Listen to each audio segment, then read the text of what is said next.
इस्पात की वीरांगना, फौलादी अप्सरा। रक्षा मंत्रालय में एक प्रभावशाली अधिकारी के बेटे को लगभग मौत के घाट उतार दिया गया।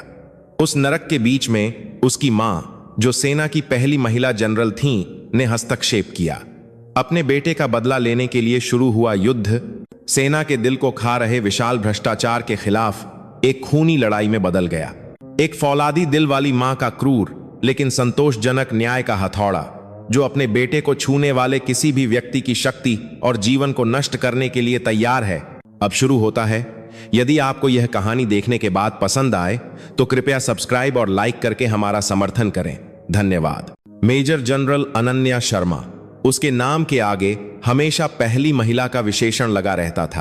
पहली महिला इन्फेंट्री बटालियन कमांडर और फिर पहली महिला रेजिमेंट कमांडर बनने के बाद उन्होंने अंततः अग्रिम पंक्ति में पहली महिला इन्फेंट्री डिवीजन कमांडर गॉक के रूप में इतिहास रचा।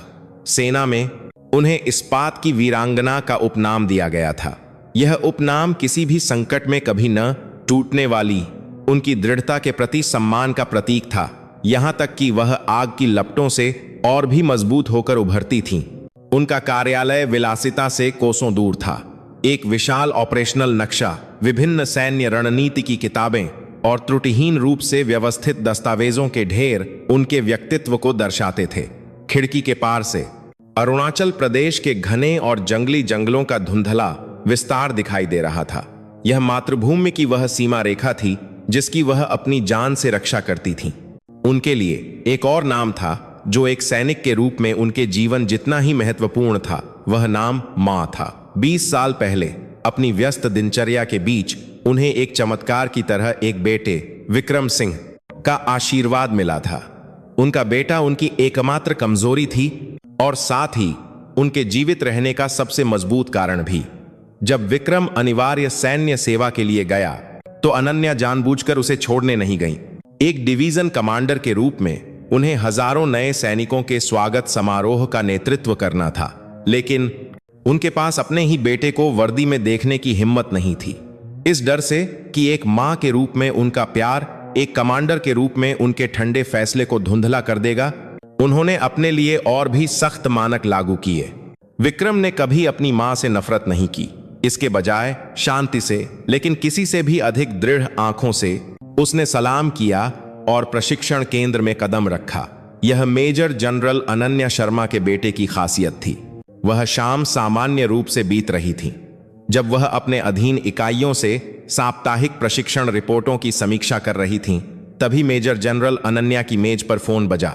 उनके निजी सचिव ने फोन किया। जनरल मैम, आपके बेटे का एक अपंजीकृत नंबर से फोन है, क्या मैं कनेक्ट करूं? अनन्या एक पल के लिए चुप हो गईं। उनका बेटा, जिसने हाल ही में अपना बुनियादी सैन्य प्रशिक्षण पूरा किया था और एक नई इकाई में तैनात था, ने कभी भी मुख्यालय में फोन नहीं किया था सिवाय ओरिएंटेशन अवधि के। आमतौर पर वह केवल निर्धारित समय पर एक संक्षिप्त संदेश देता था। एक बुरी आशंका ने उनकी पीठ में सिहरन दौड़ा दी। कनेक्ट करो। जैसे ही फोन उठाया गया, एक शोर और उनके बेटे की परिचित लेकिन अजीब आवाज सुनाई दी। मां, मैं विक्रम बोल रहा हूं। उसकी आवाज बहुत कर्कश, खुरदरी और सूखी थी, जैसे किसी ऐसे व्यक्ति की आवाज जो लंबे समय से रोया या चिल्लाया हो। विक्रम, क्या हुआ? तुम्हारी आवाज ऐसी क्यों है? कुछ नहीं मां, मैं बस आपकी आवाज सुनना चाहता था। यह झूठ था। अनन्या तुरंत जान गईं। उनके बेटे की आवाज की पृष्ठभूमि में एक अस्पष्ट शोर सुनाई दे रहा था, जैसे कोई धीमी आवाज में गाली दे रहा हो और साथ ही दबी हुई हंसी जैसी अजीब आवाज भी आ रही हो। उनका दिल ठंडा पड़ गया। विक्रम, तुम अभी कहां हो? तुम्हारे बगल में कौन है? नहीं मां, मैं अकेला हूं। आह! अचानक उनके बेटे की एक संक्षिप्त कराह सुनाई दी। उसके बाद फोन के दूसरी तरफ से किसी कुंद वस्तु से किसी चीज पर वार करने की आवाज आई, जैसे कोई कठोर चीज दीवार से टकराई हो। फिर एक तेज, अजनबी आवाज ने हस्तक्षेप किया। ओए विक्रम, ठीक से फोन कर। कुत्ते, अपनी मां से शिकायत करना चाहता है, हैं? जी नहीं भैया। उनके बेटे की घबराई हुई चीख। फिर एक बार फिर एक भयानक पिटाई की आवाज उनके कानों से टकराई।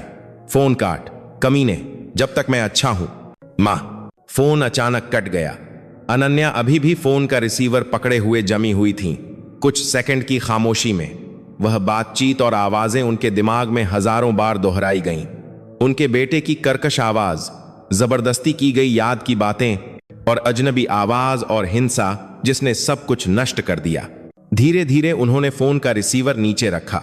उनके फौलाद जैसे चेहरे पर महीन दरारें दिखाई देने लगीं।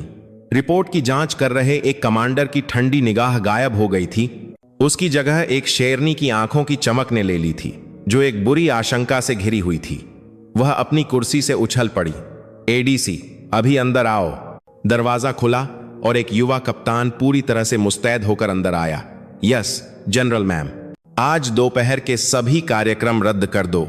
आपातकालीन स्थिति है। मेरी गाड़ी मुख्य द्वार पर अभी तैयार करो। गंतव्य 7वीं इन्फेंट्री ब्रिगेड। एडीसी की आंखें फैल गईं। 7वीं ब्रिगेड, यह वह इकाई थी जहां जनरल का बेटा तैनात था। जनरल मैम, क्या हुआ? मेरे बेटे के साथ कुछ हुआ है। अनन्या की आवाज बर्फ की तरह ठंडी थी, लेकिन उस ठंडक के भीतर एक लावा उबल रहा था जो सब कुछ जलाने के लिए तैयार था। उन्होंने गाड़ी की चाबी पकड़ी। कमांड स्टिक नहीं। इस क्षण से समय डिवीजन कमांडर अनन्या शर्मा का नहीं, बल्कि अनन्या नाम की एक मां का था। देश की सीमा पर नहीं, बल्कि अपने बेटे के रास्ते पर वह अपने जीवन की सबसे महत्वपूर्ण लड़ाई शुरू करने जा रही थी। गो की कमांड गाड़ी एक काले तेंदुए की तरह डिवीजन मुख्यालय से बाहर निकली। अनन्या पीछे की सीट पर बैठी थीं, एक कठोर चेहरे के साथ खिड़की से बाहर देख रही थीं। पुरानी हरी जीप तेज गति से दौड़ रही थी, मानो डामर को निगल जाना चाहती हो। ताड़ के पेड़ और सड़क के संकेत केवल धुंधली छाया बन गए थे, लेकिन उनकी आंखों में कुछ भी नहीं घुस रहा था। केवल उनके बेटे की दर्द भरी कराह और फोन के दूसरी तरफ से हिंसा की आवाज उनके दिमाग में गूंज रही थी। आह, वह एक संक्षिप्त शब्द केवल एक कराह नहीं था। यह अप्रत्याशित दर्द के कारण रुकी हुई सांस की आवाज थी, चकनाचूर हुए स्वाभिमान की आवाज। अनन्या ने अपनी मुट्ठियां कस लीं। उनके नाखून उनकी हथेलियों में चुभ रहे थे, लेकिन वह दर्द उस पीड़ा की तुलना में कुछ भी नहीं था जो उनके चकनाचूर बनाया गया। दिल को चीर रही थी। उनके एडीसी कैप्टन बासु ने रियर व्यू मिरर से अनन्या की अभिव्यक्ति पर एक नजर डाली। आमतौर पर अनन्या कभी भी भावनाएं नहीं दिखाती थीं। यहां तक कि जब कोई ऑपरेशन विफल हो जाता था या जब वह अपने अधीनस्थों को डांटती थीं, तो उनकी आवाज और अभिव्यक्ति हमेशा कठोर और स्टील की तरह ठंडी रहती थी। लेकिन अब उनके चेहरे पर एक असहनीय क्रोध और गहरी चिंता का मिश्रण था, जैसे एक भयंकर तूफान से ठीक पहले का आकाश। जनरल मैम, क्या मुझे पहले 7वीं ब्रिगेड के कमांडर से संपर्क करना चाहिए? कैप्टन बासु ने ड्राइवर की सीट से सावधानी से पूछा। एक गौक का अग्रिम पंक्ति की इकाई का औचक दौरा एक बहुत ही दुर्लभ बात थी, खासकर अगर उद्देश्य उनके बेटे की वजह से हो तो पूरी ब्रिगेड में हड़कंप मच जाएगा। अनन्या एक पल के लिए चुप रहीं और फिर धीरे से बोलीं, नहीं, किसी से संपर्क मत करो। अब से मेरा दौरा गैर आधिकारिक है। मैं एक कमांडर के रूप में नहीं, बल्कि एक सैनिक की मां के रूप में आई हूं। उनकी आवाज में एक हल्का कंपन था। कैप्टन बासु ने और कोई सवाल नहीं पूछा और अपना मुंह बंद कर लिया।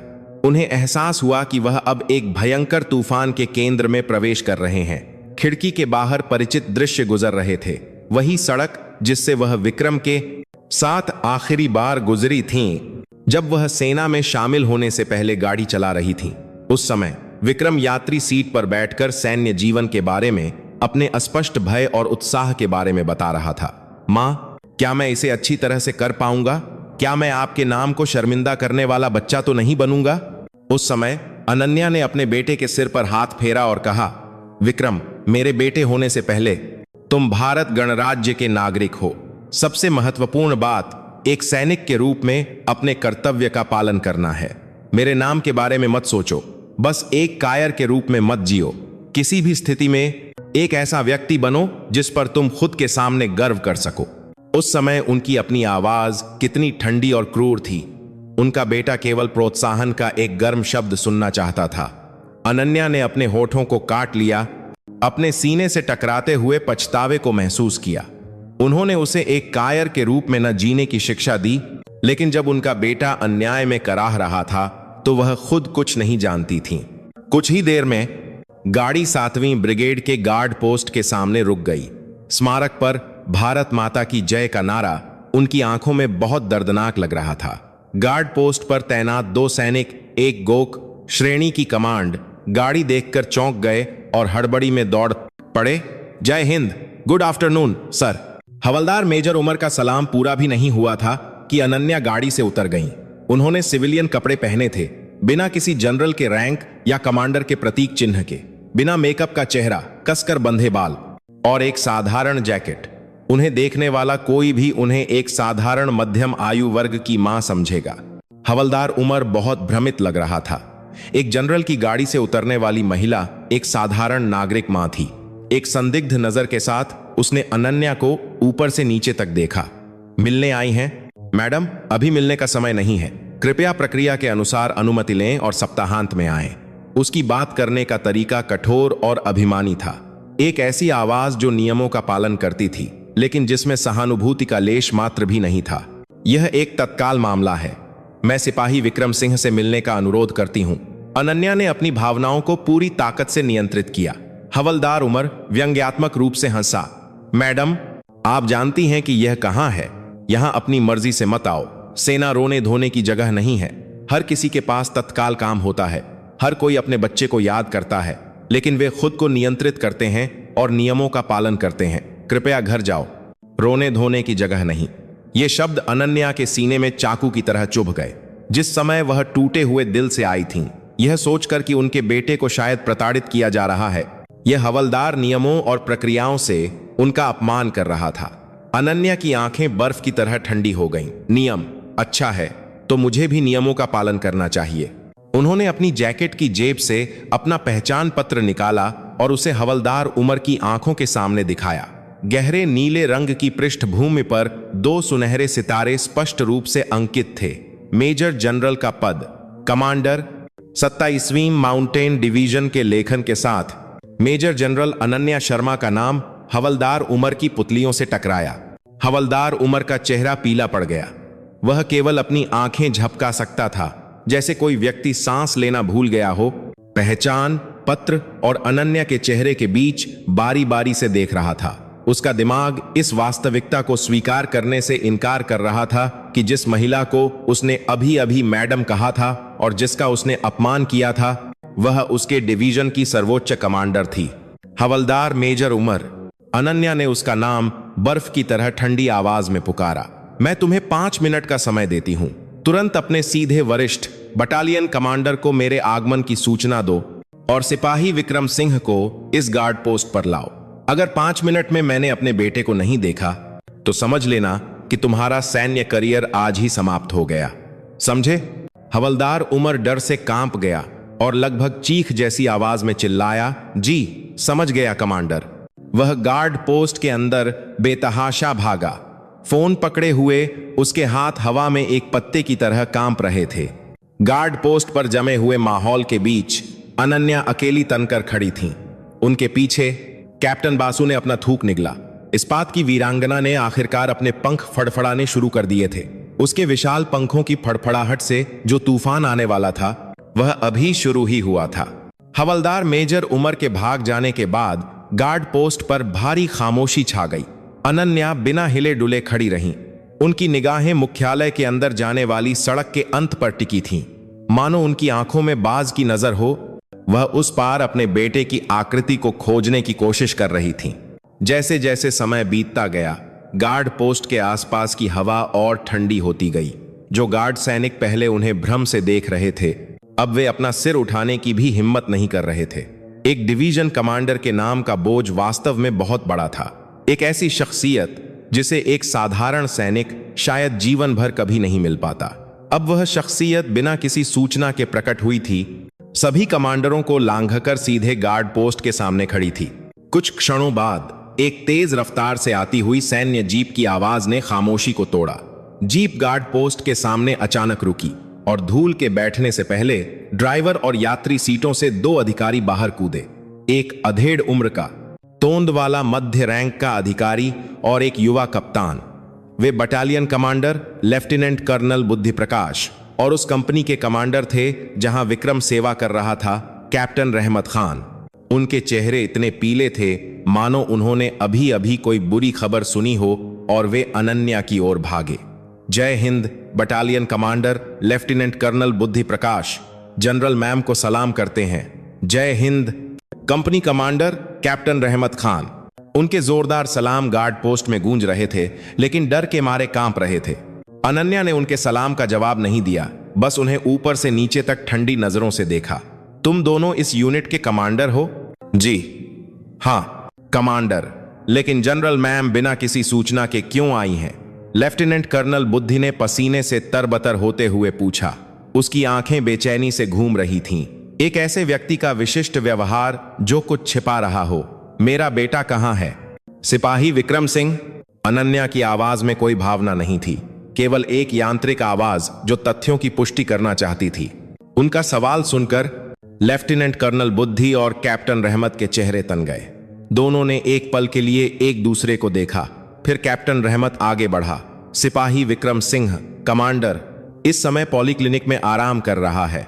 कल शाम शारीरिक प्रशिक्षण के दौरान उसने एक गलत कदम उठाया और उसके टखने में थोड़ी चोट लग गई। यह कोई गंभीर चोट नहीं है, बस एक मामूली मोच है जो आराम से ठीक हो जाएगी। एक बहुत ही सहज और पहले से तैयार किया गया जवाब। अनन्या के होठों पर एक व्यंग्यात्मक मुस्कान तैर गई। मोच। फोन पर जो आवाजें उन्होंने सुनी थीं, वे निश्चित रूप से किसी ऐसे व्यक्ति की नहीं थीं जिसके टखने में मोच आई हो। शारीरिक प्रशिक्षण के दौरान गलत कदम, तुमने कहा। जी हां कमांडर, ऐसा लगता है कि वह बहुत उत्साही था और थोड़ा ज्यादा कर गया। यह बिल्कुल भी चिंता की बात नहीं है। कैप्टन रहमत ने शांत चेहरा बनाने की कोशिश की। उसके माथे पर ठंडा पसीना आ गया। अनन्या को लगा कि अब उनके झूठ सुनने का कोई फायदा नहीं है। बस सिपाही विक्रम सिंह को अभी मेरे सामने लाओ। लेकिन कमांडर, इस समय उसे आराम की जरूरत है। लेफ्टिनेंट कर्नल बुद्धि ने घबराकर रोकने की कोशिश की। अचानक अनन्या की निगाहें तलवार की तरह तेज हो गईं। क्या मैं तुम लोगों से राय मांग रही हूं? यह एक आदेश है। अगर 1 मिनट में मेरा बेटा मेरे सामने नहीं आया तो तुम दोनों को न केवल पद से हटा दिया जाएगा, बल्कि सैन्य अदालत में भी घसीटा जाएगा, समझे? उनकी आवाज में पूर्ण अधिकार था, बिना किसी संदेह के। लेफ्टिनेंट कर्नल बुद्धि और कैप्टन रहमत और कुछ नहीं कह सके और केवल कठोर चेहरों के साथ एक दूसरे को देखते रहे। उनकी आंखों में यह निराशा और हताशा थी कि सब कुछ खत्म हो गया है। कैप्टन रहमत ने तुरंत अपना रेडियो निकाला और किसी से संपर्क किया। उसकी आवाज लगभग एक सिसकी जैसी थी। संक्षिप्त लगने वाला समय बीत गया। मुख्यालय के अंदर से एक सैनिक 2 अन्य सैनिकों द्वारा सहारा लेकर लंगड़ाते हुए दिखाई दिया। अनन्या का दिल जमीन पर गिर गया। दूर से भी उन्होंने स्पष्ट रूप से अपने बेटे विक्रम को पहचान लिया, लेकिन उनके बेटे का रूप अजीब था।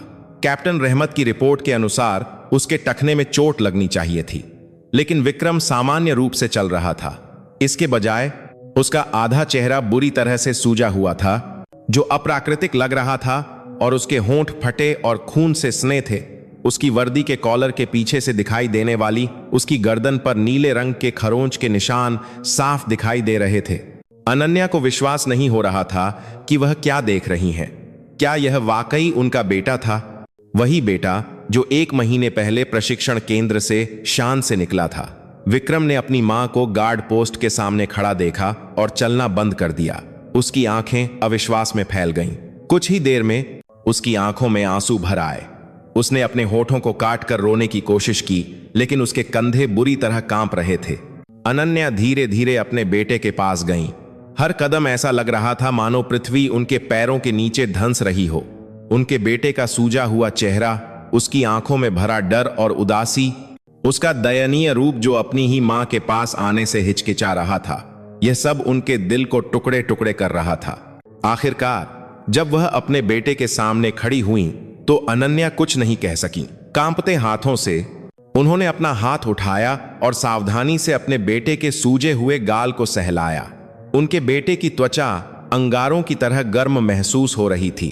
मां, एक शब्द जो आखिरकार विक्रम के होठों से निकला। उसी क्षण अनन्या को लगा कि पिछले दशकों में उन्होंने जो कुछ भी मजबूती से बनाया था, उनके सभी फौलादी मुखौटे टुकड़े टुकड़े हो गए। बिना कुछ कहे अनन्या ने अपने बेटे को अपनी बाहों में खींच लिया। विक्रम का शरीर एक सूखी टहनी की तरह बुरी तरह कांप रहा था। गर्म आंसू उसकी वर्दी को भिगो रहे थे। उन्होंने अपना सिर उठाया और विक्रम के पीछे खड़े लेफ्टिनेंट कर्नल बुद्धि प्रकाश और कैप्टन रहमत खान की ओर तीखी नजरों से देखा। उनके चेहरे पहले से ही पीले पड़ चुके थे। उन्हें यह समझने में देर हो गई कि वे केवल एक डिवीजन कमांडर का सामना नहीं कर रहे हैं, बल्कि एक क्रोधित शेरनी का सामना कर रहे हैं, क्योंकि उसका बच्चा घायल हो गया था। मोच है ना? अनन्या की आवाज नीची और ठंडी थी, मानो वह सबसे गहरे नरक की तह से आ रही हो। उनका मुखौटा उतर चुका था। अब खून से कीमत चुकाने का समय था। अपने बेटे को कमांड वाहन की पिछली सीट पर बिठाने के बाद अनन्या ने कुछ नहीं पूछा। वह सहज रूप से जानती थीं कि विक्रम को इस समय पूछताछ की नहीं, बल्कि पूर्ण शांति की आवश्यकता है। उन्होंने अपनी जैकेट उतारी और अपने बेटे के कांपते कंधों पर डाल दी। विक्रम अपनी मां की गोद में झुक गया, एक छोटे बच्चे की तरह चुपचाप रो रहा था। उन आंसुओं में पिछले 1 महीने में अनुभव किए गए दर्द और भय के साथ साथ अंततः आई राहत भी मिली हुई थी। अनन्या ने अपनी निगाहें खिड़की से बाहर घुमाईं। लेफ्टिनेंट कर्नल बुद्धि प्रकाश और कैप्टन रहमत खान पीले चेहरों के साथ सावधान की मुद्रा में खड़े थे। उनकी निगाहें डर से भरी थीं, जैसे मौत की सजा का इंतजार कर रहे कैदी। कैप्टन बासु, अनन्या ने धीरे से पुकारा। जी जनरल मैम, उनके एडीसी ने आगे की सीट पर तनावपूर्ण आवाज में जवाब दिया। तुरंत डिवीजन की सैन्य पुलिस सीएमपी और डिवीजन की मेडिकल कोर को यहां आने का आदेश दो। सीएमपी को इस ब्रिगेड के आने जाने के सभी रास्तों को पूरी तरह से ब्लॉक करने और सभी संबंधित कर्मियों को मौके पर ही तैयार रहने का आदेश दो।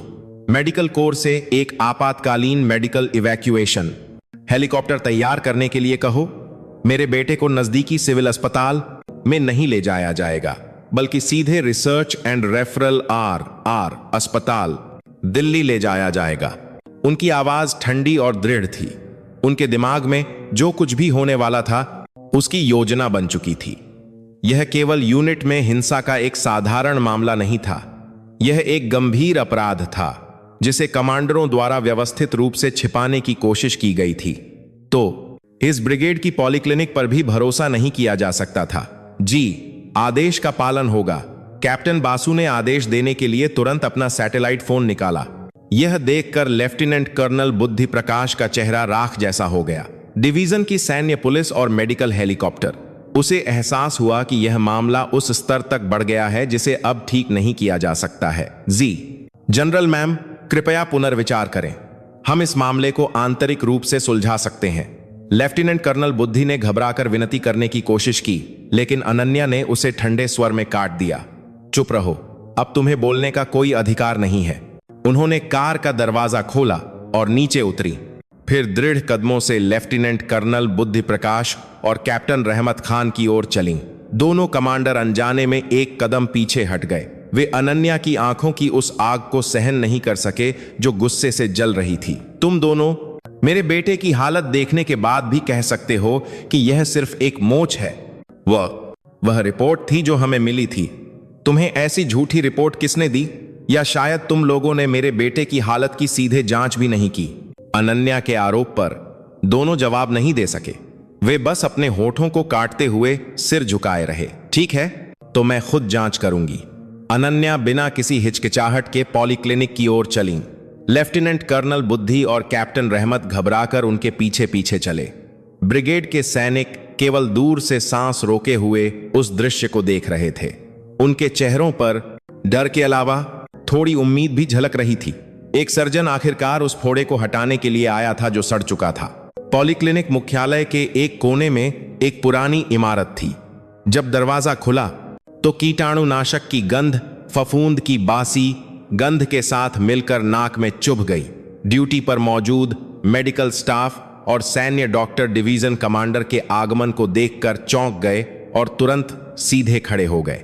अनन्या ने उनके सलाम को नजरअंदाज किया और सीधे सिपाही विक्रम सिंह का मेडिकल रिकॉर्ड खोजने का आदेश दिया। कांपते हाथों से सैन्य डॉक्टर ने फाइलों के ढेर में खोजा और उसे एक कार्ड सौंपा। रोगी सिपाही विक्रम सिंह, निदान, दाहिने टखने में मोच स्प्रेन, एंकल डेक्सा, उपचार, ठंडा सेक और आराम, मेडिकल रिकॉर्ड कैप्टन रहमत की रिपोर्ट से थोड़ा भी अलग नहीं था। अनन्या ने कार्ड नीचे रखा और सैन्य डॉक्टर को घूर कर देखा। युवा डॉक्टर ने उनकी निगाहों से बचकर सिर झुका लिया। तुम डॉक्टर हो? जी हाँ कमांडर, कैप्टन डो। ऑस्कर, एक डॉक्टर के रूप में तुमने निश्चित रूप से रोगी की हालत की सीधे जांच की होगी। क्या तुमने मेरे बेटे के चेहरे और शरीर पर चोट के निशान नहीं देखे? यह रोगी ने खुद कहा था कि वह सीढ़ियों से गिर गया था।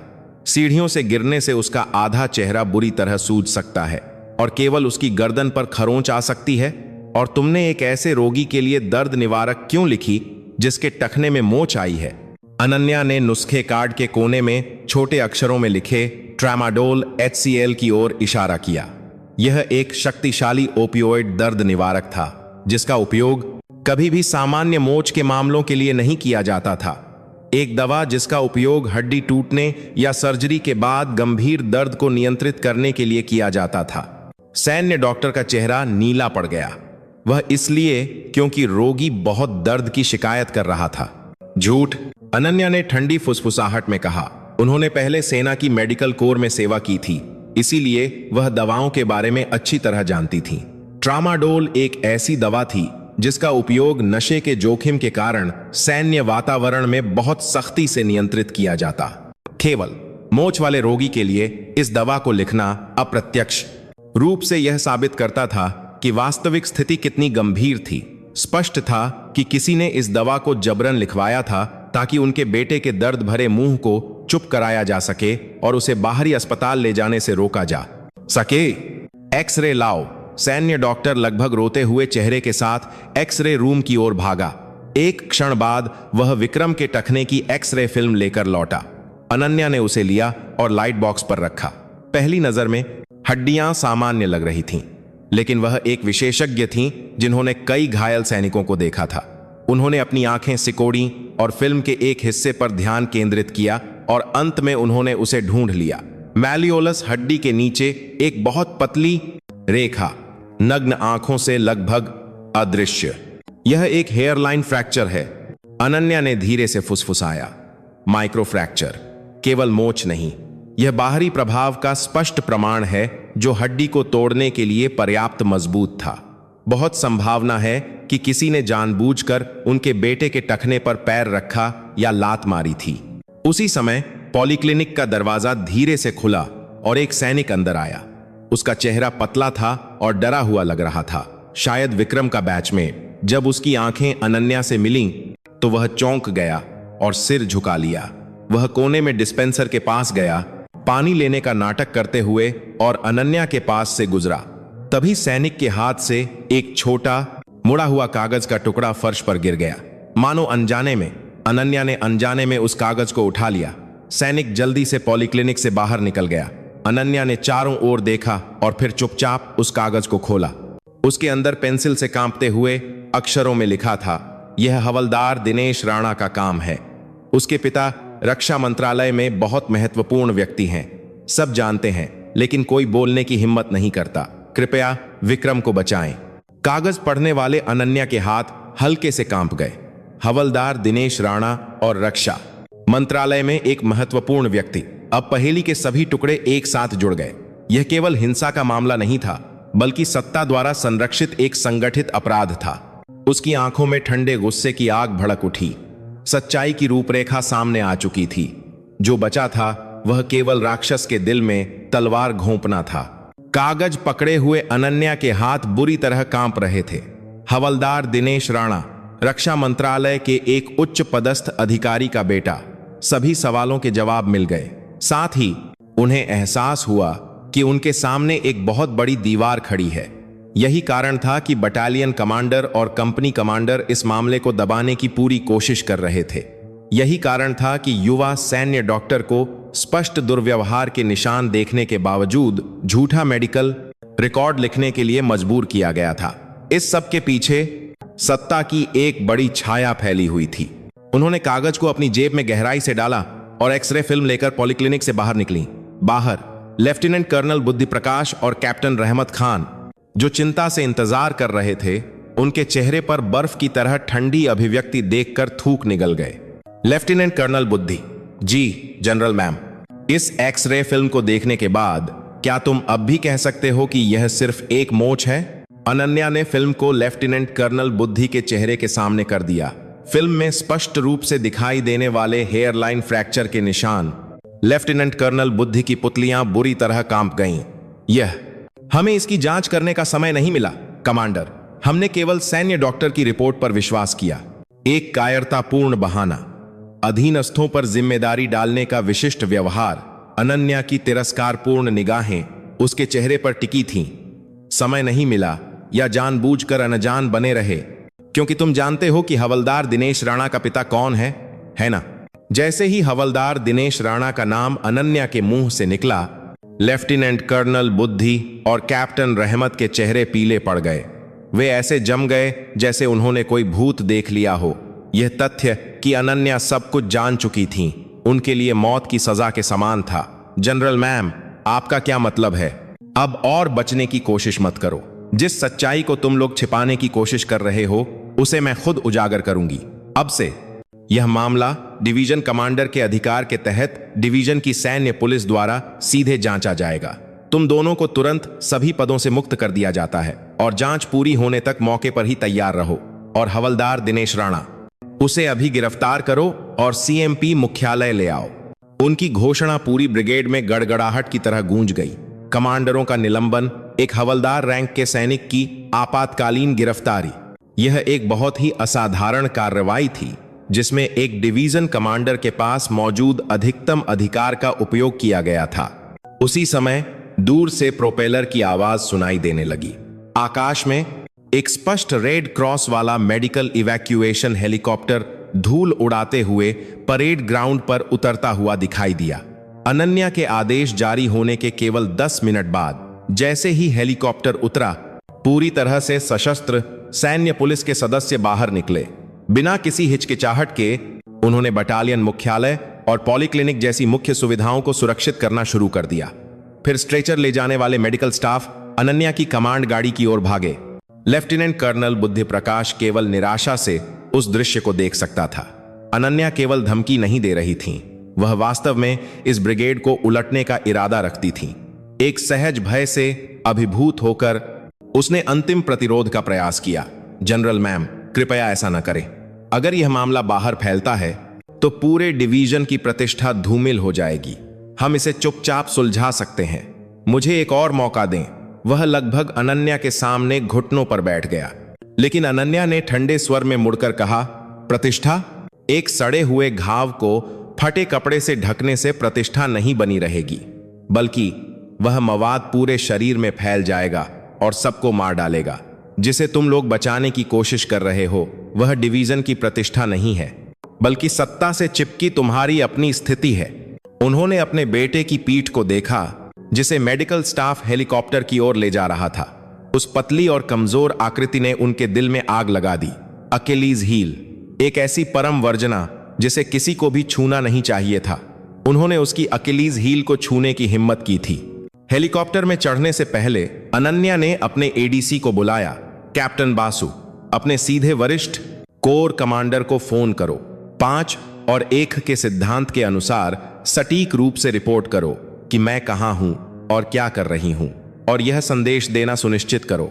रक्षा मंत्रालय से किसी भी दबाव के बावजूद मैं इस मामले की सच्चाई को अंत तक उजागर करूंगी। भले ही मेरे गले पर तलवार रख दी जाए, मैं कभी पीछे नहीं हटूंगी। जी, पालन होगा जनरल मैम। कैप्टन बासु की आंखों में भी दृढ़ संकल्प दिखाई दे रहा था। वह इस कमांडर अनन्या शर्मा के साथ अंत तक जाने के लिए तैयार था। अनन्या हेलीकॉप्टर में चढ़ गई। दरवाजा बंद हो गया और एक गड़गड़ाहट के साथ हेलीकॉप्टर आकाश में चढ़ गया। खिड़की से ब्रिगेड के छोटे होते दृश्य को देखते हुए उन्होंने धीरे धीरे अपनी आंखें बंद कर लीं। जो लड़ाई शुरू होने वाली थी वह केवल अपने बेटे को अन्याय से मुक्त कराने के लिए नहीं थी, बल्कि सेना नामक विशाल संगठन के दिल में बसे कैंसर कोशिकाओं को हटाने के लिए एक सर्जिकल ऑपरेशन बनने जा रही थी। और उस ऑपरेशन का नेतृत्व करने वाली सर्जन वह खुद थीं, अनन्या शर्मा। उन्हें यह लड़ाई सब कुछ दांव पर लगाकर जीतनी थी, अपने बेटे के लिए और उन अन्य बेटों के लिए जो चुप्पी में पीड़ित थे। जनरल सेवानिवृत्त हर्षवर्धन राणा, रक्षा मंत्रालय के रक्षा उत्पादन विभाग के महानिदेशक।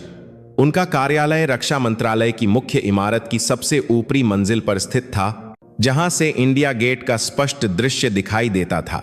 उनके कार्यालय का आकार और दृश्य उनकी शक्ति का प्रतीक थे। उनकी उंगलियों पर खगोलीय बजट चलते थे, क्योंकि वह तीनों सेनाओं के लिए सभी रसद खरीद और रक्षा उद्योग अनुबंधों की देखरेख करते थे। सेना में उनका प्रभाव 4 सितारा जनरलों से भी अधिक था। लोग उन्हें अदृश्य हाथ कहते थे। एक शांत दोपहर, जिसे वह बेहतरीन अरेबिका कॉफी की सुगंध का आनंद लेते हुए बिता रहे थे, एक फोन कॉल से चकनाचूर हो गई। फोन करने वाले GOC in C eastern Command थे, जो अनन्या शर्मा के सीधे वरिष्ठ थे, lieutenant general Surya Prakash. Sir, मुझे कुछ रिपोर्ट करना है। फोन के दूसरी तरफ से जनरल सूर्य प्रकाश की आवाज भारी और कठोर थी, सामान्य से अलग। हर्षवर्धन ने अपनी भौहें सिकोड़ी। सूर्य प्रकाश, इतनी गंभीर आवाज क्यों? यह तुम जैसे नहीं हो। आज दोपहर गोक 27वीं माउंटेन डिवीजन अनन्या शर्मा ने अपनी अधीनस्थ इकाई 7वीं ब्रिगेड का औचक निरीक्षण किया। वहां उन्हें संकेत मिले कि उनका बेटा सिपाही विक्रम सिंह बार बार होने वाले दुर्व्यवहार और वरिष्ठता की हिंसा का शिकार हुआ है। हर्षवर्धन ने अपना कॉफी कप नीचे रख दिया। अनन्या शर्मा, यह नाम उन्हें परेशान करता था। एक भाग्यशाली अधिकारी, जिसे एक महिला के रूप में विभिन्न विशेषाधिकारों के कारण सितारे मिले थे।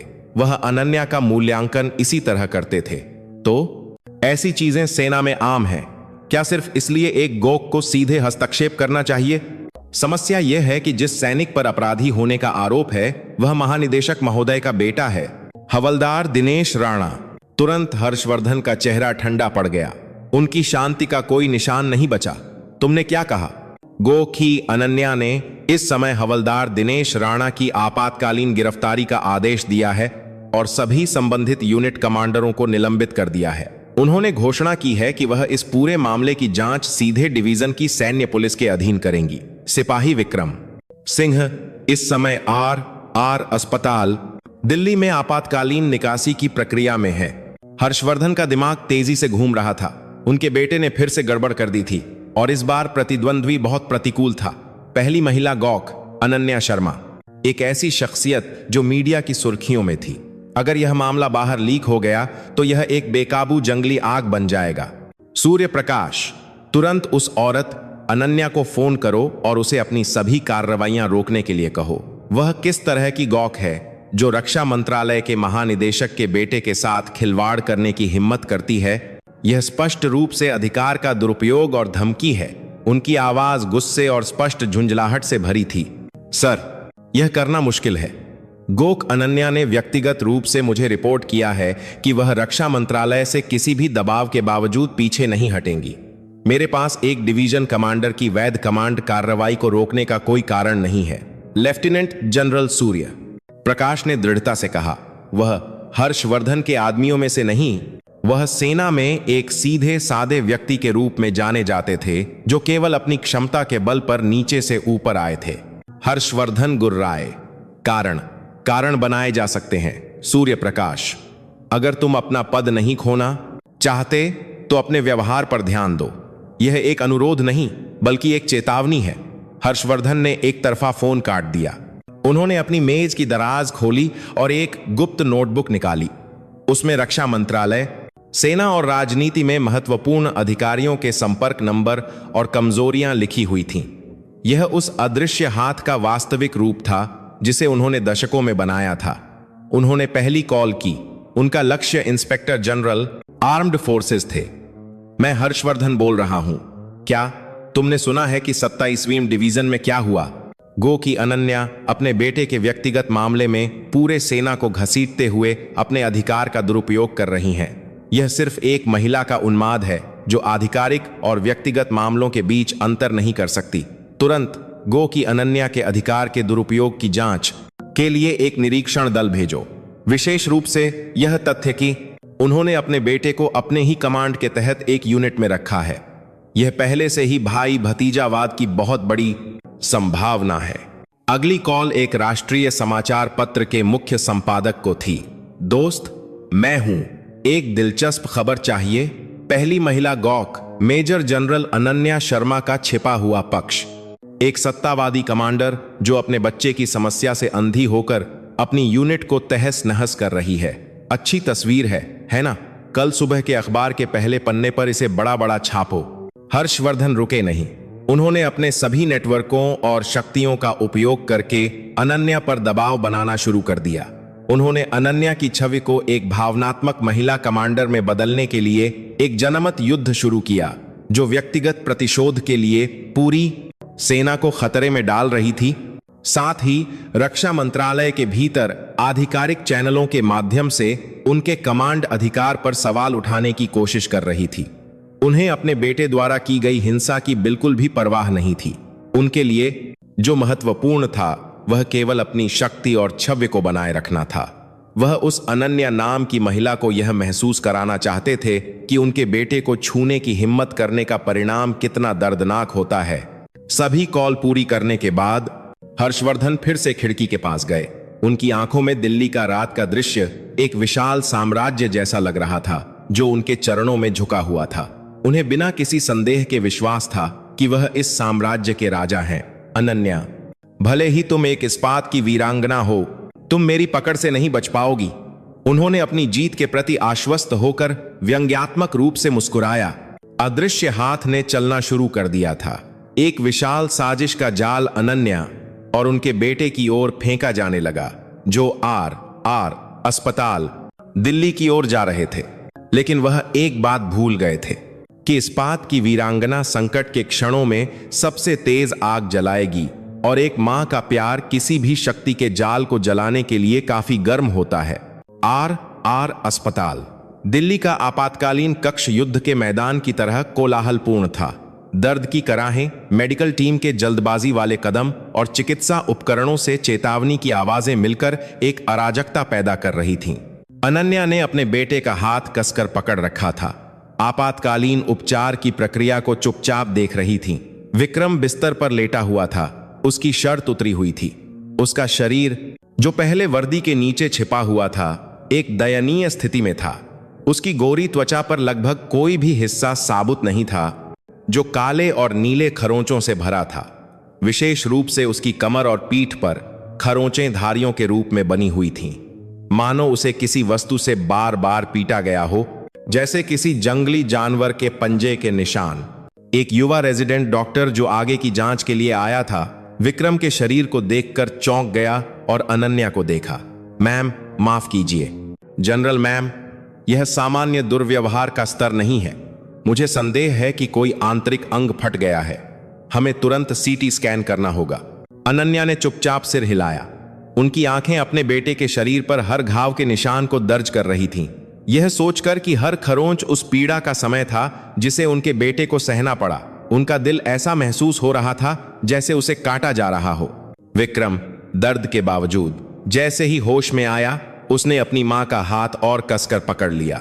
मां, मुझे माफ कर दो, मेरी वजह से। नहीं, अनन्या ने अपने बेटे की बात काट दी। तुम्हें पछताने की कोई जरूरत नहीं है। गलती तुम्हारी नहीं, बल्कि उनकी है, जिन्होंने तुम्हें ऐसा बनाया और जिन्होंने ऐसा होने दिया। इसीलिए किसी भी बात की चिंता मत करो, बस अपने ठीक होने पर ध्यान दो। बाकी सब मां संभाल लेगी। उसकी आवाज बहुत कोमल थी, लेकिन उसके भीतर का संकल्प स्टील से भी ज्यादा कठोर था। सीटी स्कैन और विभिन्न अन्य जांचों के दौरान अनन्या आपातकालीन कक्ष के बाहर गलियारे में चिंता से इंतजार कर रही थीं। उनका मन व्याकुल था। उस कागज पर लिखा नाम दिनेश राणा और उसके पिता जनरल सेवानिवृत्त हर्षवर्धन राणा, रक्षा मंत्रालय के महानिदेशक, सेना के शिखर पर सबसे प्रभावशाली अधिकारियों में से एक ऐसा प्रतिद्वंद्वी जिसका सामना सामान्य संकल्प से नहीं किया जा सकता था। शायद इस समस्या के कारण वह सब कुछ खो देंगी जो उन्होंने जीवन भर बनाया था। पहली महिला गोक का खिताब, उनका शेष सैन्य करियर, सब कुछ गायब हो सकता है। लेकिन उन्हें कोई पछतावा या डर महसूस नहीं हुआ। अपने बेटे के शरीर पर घाव के निशान देखने के बाद से वह एक ऐसी व्यक्ति बन गई थी जिसे इस दुनिया में खोने के लिए कुछ भी नहीं था। उसी समय कैप्टन बासु घबराए हुए चेहरे के साथ उनके पास पहुंचे। उनके हाथ में एक टैबलेट था। जनरल मैम, बुरा हुआ, इंटरनेट पर अजीब खबरें आने लगी हैं। कैप्टन बासु द्वारा दिखाई गई स्क्रीन पर कुछ विशेष मीडिया आउटलेट्स से ब्रेकिंग न्यूज प्रदर्शित हो रही थी। गौक अनन्या शर्मा ने बेटे के मामले में सैन्य इकाई में मचाया हड़कंप। व्यक्तिगत भावना से विवाद पैदा हुआ। इस्पात की वीरांगना का दूसरा पक्ष। अधिकार का दुरुपयोग कर यूनिट की जांच, मनमानी कार्रवाई सुर्खियों में। रक्षा मंत्रालय ने गोक अनन्या की कार्रवाई की जांच की। अधिकार के दुरुपयोग के आरोप में आपातकालीन निरीक्षण। उन समाचारों की सामग्री मानो पहले से तय थी। सब एक जैसे थे। एक दुष्ट कथा से युक्त कि अनन्या ने अपने बेटे के लिए अपना विवेक खो दिया, अधिकार का दुरुपयोग किया और सैन्य अनुशासन को नुकसान पहुंचाया। हर्षवर्धन ने चलना शुरू कर दिया था। उनकी अपेक्षा से कहीं अधिक तेज और संगठित हमला। जनरल मैम, यह स्पष्ट रूप से एक मीडिया ऑपरेशन है। निश्चित रूप से महानिदेशक की ओर से कोई खेल रहा है। हम इसका जवाब कैसे देंगे? अनन्या ने उन समाचारों को ठंडी आंखों से देखा और फिर धीरे से बोली, कोई जवाब देने की जरूरत नहीं है। क्या? लेकिन अगर इसे अभी छोड़ दिया गया, इस समय अगर मैं इस कीचड़ की लड़ाई में शामिल होती हूं तो मैं उनके जाल में फंस जाऊंगी। वे यही चाहते हैं, इस मामले के सार को एक मां के अपने बेटे के लिए उन्माद में बदलना। मैं उनकी इच्छा के अनुसार नहीं चलूंगी। उन्होंने अपनी आंखें बंद कर लीं। हमारा सबसे मजबूत हथियार सच्चाई है, और वह सच्चाई मेरे बेटे के शरीर पर खुदी हुई है, जिसकी जांच उस ऑपरेशन रूम में हो रही है। हम सभी जांच परिणाम आने तक इंतजार करेंगे। तथ्य सभी अटकलों को चुप करा देंगे। उनका निर्णय ठंडा और सटीक था। भावनात्मक प्रतिक्रिया केवल दुश्मन को हमला करने का मौका देगी। कुछ ही देर बाद विक्रम का इलाज कर रहे सैन्य डॉक्टर एक गंभीर चेहरे के साथ उनके पास पहुंचे। जनरल मैम, जांच परिणाम आ गए हैं। सिपाही विक्रम सिंह की दाहिनी ओर की 3 पसलियों में हेयरलाइन फ्रैक्चर की पुष्टि हुई है और प्लीहा फटने के कारण पेट की गुहा में आंतरिक रक्तस्राव हो रहा है। अगर तुरंत आपातकालीन ऑपरेशन नहीं किया गया तो उसकी जान को खतरा हो सकता है। पसलियों में फ्रैक्चर, प्लीहा फटना। अनन्या की दृष्टि अंधकारमय हो गई। यह सामान्य दुर्व्यवहार नहीं था, बल्कि हत्या का प्रयास था। अगर वह थोड़ी देर से आती तो वह अपने बेटे को हमेशा के लिए खो सकती थीं। उनके शरीर में खून ठंडा महसूस हुआ। ऑपरेशन सफल हो सकता है ना? उनकी आवाज कांप गई। जीवन में पहली बार उस इस्पात की वीरांगना ने विनती के स्वर में पूछा, हम अपनी पूरी कोशिश करेंगे, लेकिन कृपया अपना दिल तैयार रखें। डॉक्टर अपनी बात पूरी नहीं कर सका। अचानक अनन्या के पीछे से एक भारी और आधिकारिक आवाज आई, ऑपरेशन सफल होना ही चाहिए। यह तुम्हारा कर्तव्य है। अनन्या मुड़ी। वहां GOC in C eastern command lieutenant general Surya Prakash एक दृढ़ चेहरे के साथ खड़े थे। उनके पीछे कोर के चीफ ऑफ स्टाफ और कोर के कमांडर ऑफ मिलिट्री पुलिस पंक्तिबद्ध थे। उनके सीधे वरिष्ठ खुद अस्पताल आए थे। जनरल, मुझे रिपोर्ट मिल गई है। जनरल अनन्या, तुम्हें यह सब अकेले सहना बहुत भारी पड़ रहा होगा। लेफ्टिनेंट जनरल सूर्य प्रकाश ने अनन्या के कंधे पर धीरे से थपथपाते हुए कहा। वह संक्षिप्त स्पर्श एक ठोस सहारे जैसा महसूस हुआ। अब से यह मामला डिवीजन द्वारा नहीं, बल्कि सीधे कोर के अधीन संभाला जाएगा। कोर के सीएमपी, इंस्पेक्टरेट और कानूनी शाखा के सभी कर्मियों को इस मामले की सच्चाई को पूरी तरह से उजागर करने के लिए तैनात किया जाएगा। किसी भी बाहरी दबाव का सामना मैं करूंगा। जनरल अनन्या, एक मां के रूप में अपने बेटे का ख्याल रखो। लेफ्टिनेंट जनरल सूर्य प्रकाश की आंखों में कोई हिचकिचाहट नहीं थी। हर्षवर्धन से दबाव के बावजूद उन्होंने अनन्या के पक्ष में रहने का फैसला किया, जो उनके अधीनस्थ थीं और सेना के सम्मान को बनाए रखने की कोशिश कर रही थीं। धन्यवाद सर। अनन्या ने ईमानदारी से सिर झुकाया। ऐसा लगा जैसे घने अंधेरे के बीच प्रकाश की एक किरण देखी हो। वह अब अकेली नहीं थी। उन्होंने उस विशाल दीवार से लड़ने के लिए एक सहयोगी प्राप्त कर लिया था। अपने बेटे के बिस्तर को ऑपरेशन रूम में धकेलते हुए देखते हुए उन्होंने फिर से दृढ़ संकल्प किया। उन्हें यह लड़ाई जीतनी थी और अपने बेटे को एक गौरवान्वित मां की छवि दिखानी थी। लेफ्टिनेंट जनरल सूर्य प्रकाश का हस्तक्षेप एक महत्वपूर्ण कदम था, जिसने खेल का पासा पलट दिया। मामले के कमांड स्तर के डिवीजन से कोर तक बढ़ने के साथ हर्षवर्धन द्वारा जुटाए गए इंस्पेक्टर जनरल आर्म्ड फोर्सेस के दबाव ने अपनी ताकत खो दी। एक कोर कमांडर के वैध कमांड अधिकार पर सेना मुख्यालय की इकाइयों से सीधा हस्तक्षेप एक स्पष्ट प्रक्रिया का उल्लंघन था। हर्षवर्धन द्वारा फैलाए गए दुर्भावनापूर्ण मीडिया समाचारों ने भी अपनी गति खो दी जब यह आधिकारिक घोषणा हुई कि कोर ने एक औपचारिक जांच शुरू कर दी है। अपने कार्यालय में हर्षवर्धन ने अखबार को मरोड़ा और गुस्से में फेंक दिया। सूर्य प्रकाश, उस बूढ़े मूर्ख ने मेरे रास्ते में आने की हिम्मत कैसे की? उसे बहुत अपमानित महसूस हुआ क्योंकि कोर कमांडर ने उसकी चेतावनी को नजरअंदाज कर दिया और अनन्या का पक्ष चुना। लेकिन साथ ही वह चिंतित भी होने लगा। सूर्य प्रकाश सेना में एक स्वच्छ और सीधे व्यक्ति के रूप में जाने जाते थे जो किसी भी गुट का पक्ष नहीं लेते थे। उनका सीधे हस्तक्षेप करना इस बात की घोषणा थी कि इस मामले को हल्के में नहीं लिया जाएगा। हर्षवर्धन ने एक और कार्ड खेलना शुरू किया। वह कार्ड उसका अपना बेटा दिनेश था। उसने तुरंत जेल में बंद अपने बेटे से मिलने के लिए एक विशेष यात्रा का अनुरोध किया। यद्यपि यह रक्षा मंत्रालय के महानिदेशक के रूप में अपने पद का उपयोग करके एक स्पष्ट दबाव था, सीएमपी उसके अनुरोध को अस्वीकार नहीं कर सका। मुलाकात कक्ष में उसके बेटे का रूप बहुत दयनीय था। उसका सामान्य अहंकार गायब हो गया था। केवल एक डरे हुए छोटे जानवर की आकृति बची थी। पिताजी, कृपया मुझे बचाओ। वह औरत अनन्या, वह पागल औरत मुझे मारना चाहती है। दिनेश अपने पिता को देखते ही रोने और विनती करने लगा। हर्षवर्धन ने अपने बेटे को तिरस्कारपूर्ण दृष्टि से देखा। चुप रहो मूर्ख बच्चे, क्या तुम जानते हो कि तुम्हारी इस मूर्खतापूर्ण हरकत के कारण मेरी स्थिति कितनी कठिन हो गई है? लेकिन पिताजी, वह बच्चा, वह विक्रम, उसने मुझे पहले उकसाया था। आमतौर पर जब मैं पिताजी का नाम लेता हूं तो हर कोई तुरंत झुक जाता है, लेकिन वह अकड़ कर खड़ा रहा। आप सैन, एक बात कर, आप पाइस, जो है ज्यादा को पात कर। थप्पड़।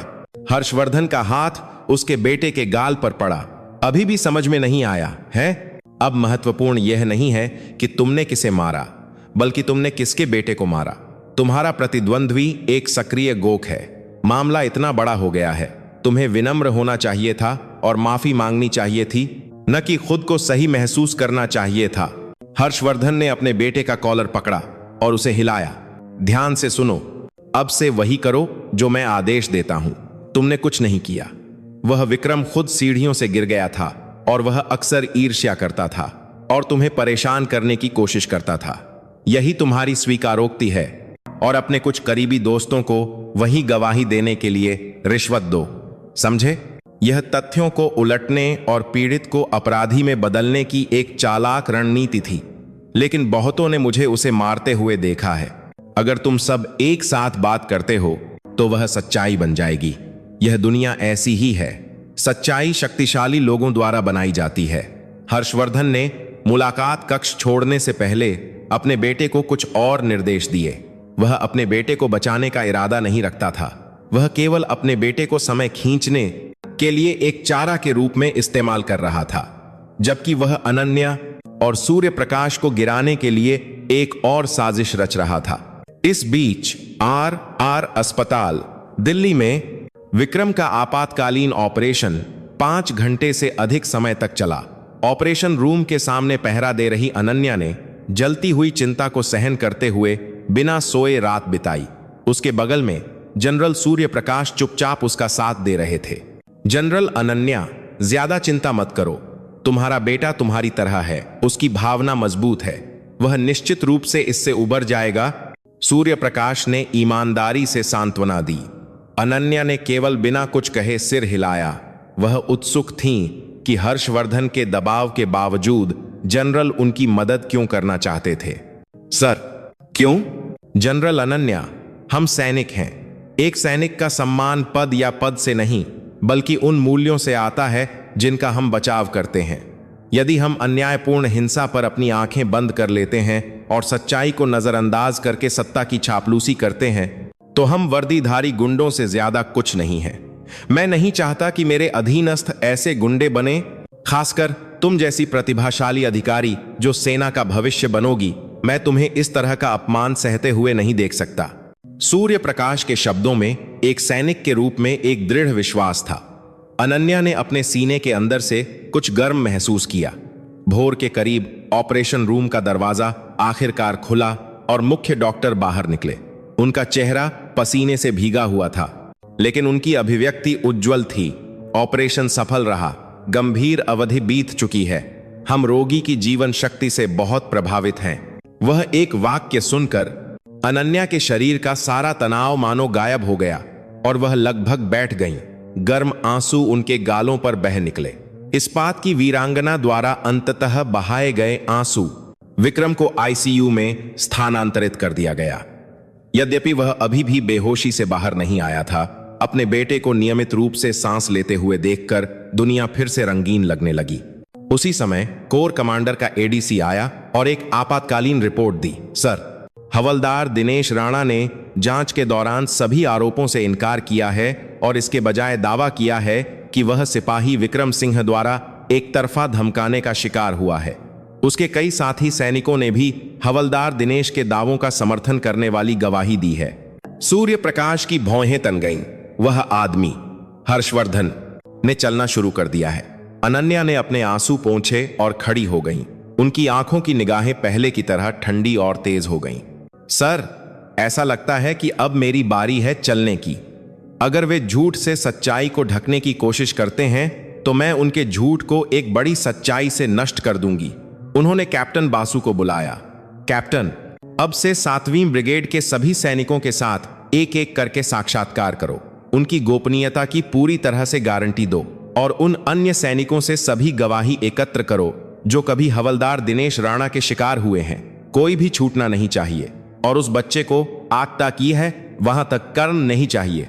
और उस बच्चे को ढूंढो। जिस सैनिक ने मुझे वह कागज दिया था, वह बच्चा इस सब को उलटने की कुंजी रखता है। तूफान के केंद्र में अनन्या शर्मा का जवाबी हमला शुरू हुआ। यह लड़ाई अब केवल सच्चाई को उजागर करने के बारे में नहीं थी, बल्कि चुप रहने के लिए मजबूर किए गए कमजोरों की आवाज वापस लाने के लिए एक बड़े युद्ध में विस्तारित हो गई थी। अनन्या के आदेश के अनुसार सीएमपी ने पूरी 7वीं ब्रिगेड की व्यापक जांच शुरू की। जांच का मुख्य ध्यान दिनेश राणा द्वारा बनाए गए साम्राज्य को ध्वस्त करना था। प्रश्नावली और एक एक करके गहन साक्षात्कार के माध्यम से गुमनामी की गारंटी के साथ सैनिकों के मुंह जो पहले कसकर बंद थे, धीरे धीरे खुलने लगे। जो कहानियां उन्होंने बताई वे बहुत चौंकाने वाली थीं। दिनेश केवल अपने जूनियर्स को नहीं धमकाता था, उसने यूनिट के भीतर अपना साम्राज्य बना लिया था और एक अत्याचारी की तरह काम करता था। उसकी हिंसा केवल विक्रम पर लक्षित नहीं थी। उसने एक बार एक जूनियर के लॉकर में मानव मल डाल दिया था जिसे वह नापसंद करता था। उन्हें अपने कपड़े धोने और अपना कमरा साफ करने के लिए कहना आम बात थी। यहां तक कि उसने उन्हें अपने माता पिता से पैसे मांगने और उसे वसूलने की धमकी भी दी। और भी भयानक तथ्य यह था कि अधिकांश अधिकारी यह जानते थे लेकिन चुप रहना चुना, क्योंकि वे जानते थे कि दिनेश के पिता रक्षा मंत्रालय में एक शक्तिशाली व्यक्ति थे। वे नतीजों से डरते थे और जानबूझकर दिनेश के अपराधों को नजरअंदाज करते थे। यहां तक कि कुछ अधिकारियों ने दिनेश की चापलूसी की और उसका दिल जीतने की कोशिश की। यूनिट जड़ से सड़ चुकी थी। यद्यपि बहुत सारी गवाही एकत्र की गई थी, फिर भी एक निर्णायक प्रहार की कमी थी। उन्हें दिनेश द्वारा किए गए दुर्व्यवहार को सीधे देखने वाली गवाही प्राप्त करनी थी। हालांकि सैनिकों ने प्रतिशोध के डर से महत्वपूर्ण गवाही देने से परहेज किया। दिनेश का पक्ष लेने वाले और झूठी गवाही देने वाले सैनिकों और चुप रहने वाले बहुमत के बीच जांच एक गतिरोध पर पहुंच गई। अनन्या बेचैन हो गईं। जैसे जैसे समय बीतता जाएगा, हर्षवर्धन द्वारा बनाई गई झूठ की दीवार और मजबूत होती जाएगी। अंतिम उम्मीद के साथ उन्होंने उस सैनिक को खोजना शुरू कर दिया जिसने उन्हें वह कागज दिया था। कैप्टन बासु द्वारा साक्षात्कार के रिकॉर्ड और सैनिक की विशेषताओं का पता लगाने के बाद वह अंततः मिल गया। उसका नाम अजय कुमार था, जो विक्रम का बैचमेट था। अनन्या ने सिपाही अजय कुमार के साथ आमने सामने बात करने का अनुरोध किया। सीएमपी द्वारा तैयार किए गए एक छोटे से साक्षात्कार कक्ष में एक बंद कमरा जिसमें कोई खिड़की नहीं थी, अनन्या एक डरे हुए युवा सैनिक के सामने बैठी थीं जो केवल अपना सिर झुकाए हुए था। सिपाही अजय कुमार। अपना नाम पुकारे जाने पर अजय के कंधे कांप गए। अपना सिर उठाओ और मुझे देखो। अजय ने अनिच्छा से अपना सिर उठाया। उसकी आंखें डर से भरी थीं। ऐसा लग रहा था कि वह इस मामले के इतना बड़ा हो जाने के लिए खुद को दोषी ठहरा रहा था। जो कागज तुमने मुझे दिया था, धन्यवाद। तुम्हारी हिम्मत के कारण मेरा बेटा बच सका। अनन्या ने गर्मजोशी से बात की, लेकिन अजय ने अपना मुंह नहीं खोला। मैं जानती हूं कि तुम किससे डरते हो। तुम दिनेश राणा से डरते हो, है ना? तुम उसके पिता से डरते हो और तुम उस प्रतिशोध से डरते हो जो तुम्हें इस सब के खत्म होने के बाद यूनिट में वापस जाने पर भुगतना पड़ेगा। सही है, मैं जानती हूं कि आप आज जोदा और अजय ने धीरे धीरे सिर हिलाया। उसकी आंखों में आंसू भरने लगे। अजय, मैं तुम्हें गवाही देने के लिए मजबूर नहीं करूंगी। तुमने जो देखा और सुना उसे बताना पूरी तरह से तुम्हारी पसंद है, लेकिन कृपया यह एक बात याद रखना, यदि तुम आज चुप रहते हो तो दूसरे और तीसरे दिनेश राणा सामने आते रहेंगे और तुम्हारी तरह या मेरे बेटे विक्रम की तरह और भी शिकार होंगे जो पीड़ित होते रहेंगे। कभी कभी चुप्पी हिंसा से भी ज्यादा क्रूर हथियार हो सकती है। अनन्या उठी और साक्षात्कार कक्ष छोड़ने वाली थीं। तभी अजय की कांपती आवाज ने उन्हें रोक लिया। मैं डरता हूं कमांडर। अनन्या रुकी और मुड़ी। मैं सच में डरता हूं। हवलदार दिनेश राणा मुझे शांति से नहीं जीने देगा। कोई भी मेरी रक्षा नहीं कर पाएगा। मुझे डर है कि मेरा अंत विक्रम जैसा या उससे भी बुरा होगा। मैं बहुत डरता हूं। उसकी आवाज लगभग एक चीख जैसी थी। यह केवल एक कमजोर व्यक्ति का रोना नहीं था, बल्कि बड़ी हिंसा के सामने सभी कमजोरों के भय का प्रतिनिधित्व करने वाली आवाज थी। अनन्या उसके सामने फिर से बैठ गईं और उन्होंने उसके कांपते हाथ पकड़ लिए। उनके हाथ गर्म और मजबूत महसूस हो रहे थे। मैं वादा करती हूं कि मैं तुम्हारी रक्षा करूंगी। मैं डिवीजन कमांडर के रूप में अपने पद को दांव पर लगाकर वादा करती हूं। एक मां के दिल से जो अपने बेटे की रक्षा करती है, मैं अंत तक तुम्हारी रक्षा करूंगी। कोई भी तुम्हारे एक बाल को भी नहीं छू पाएगा। तो क्या तुम हिम्मत करोगे? विक्रम के लिए और अपने लिए। अजय लंबे समय तक चुप रहा, बस रोता रहा। उसने उसे पकड़ने वाले गर्म हाथों और अनन्या की आंखों में ईमानदार निगाहों को देखा और अंत में मानो उसने कोई निर्णय ले लिया हो, उसने अपना मुंह खोला। मैं बोलूंगा, मैं वह सब कुछ बताऊंगा जो मैंने देखा। अजय की चुप्पी से गवाही शुरू हुई। उसने उस दिन की सच्चाई को बिना कुछ छिपाए बताया कि दिनेश ने विक्रम को एक मामूली कारण से गोदाम में ले जाकर वहां बेरहमी से पीटा था। और चौंकाने वाला तथ्य यह था कि कैप्टन रहमत खान ने यह सब खिड़की से देखा था, लेकिन अनजान होने का नाटक किया। उसकी गवाही रिकॉर्ड की गई और वह वीडियो दिनेश और हर्षवर्धन के सभी झूठ को एक पल में ध्वस्त करने के लिए सबसे शक्तिशाली हथियार बन जाएगा। अजय की साहसी स्वीकारोक्ति ने जांच में गतिरोध को खोल दिया। उसकी गवाही से शुरू होकर अन्य सैनिक एक एक करके हिम्मत करने लगे।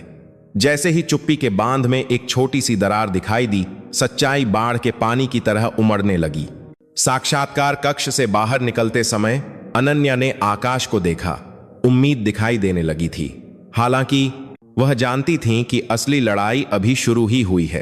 इन सबूतों के साथ हर्षवर्धन राणा नामक विशाल किले को कैसे ध्वस्त किया जाए, यही अंतिम कार्य था जो उनका इंतजार कर रहा था। सिपाही अजय कुमार की महत्वपूर्ण गवाही और उसके बाद के सैनिकों की स्वीकारोक्ति ने जांच की दिशा पूरी तरह से बदल दी।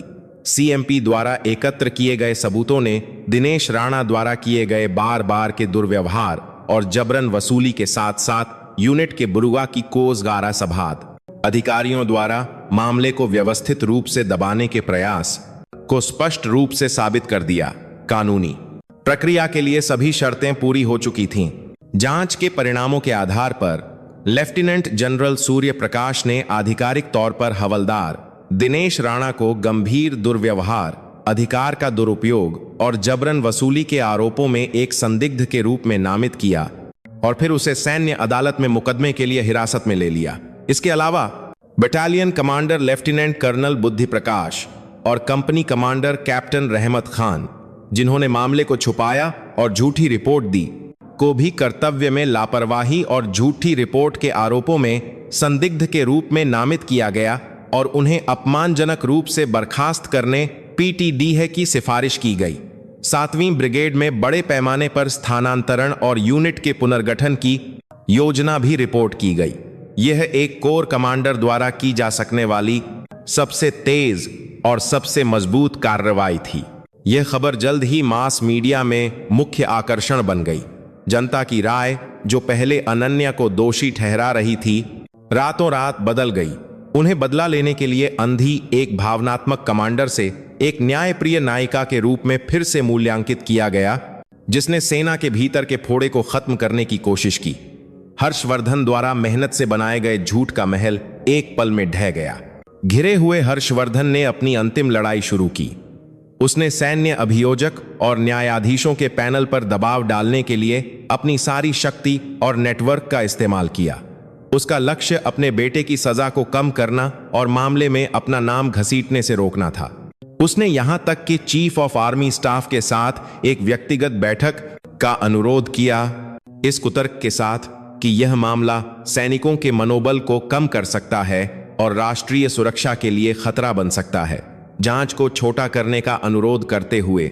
हालांकि उसके सभी प्रयास व्यर्थ गए। लेफ्टिनेंट जनरल सूर्य प्रकाश ने जांच की शुरुआत से ही सभी घटनाक्रमों की सीधे chief of army staff chaos को रिपोर्ट करके एक रक्षात्मक किला बना लिया था।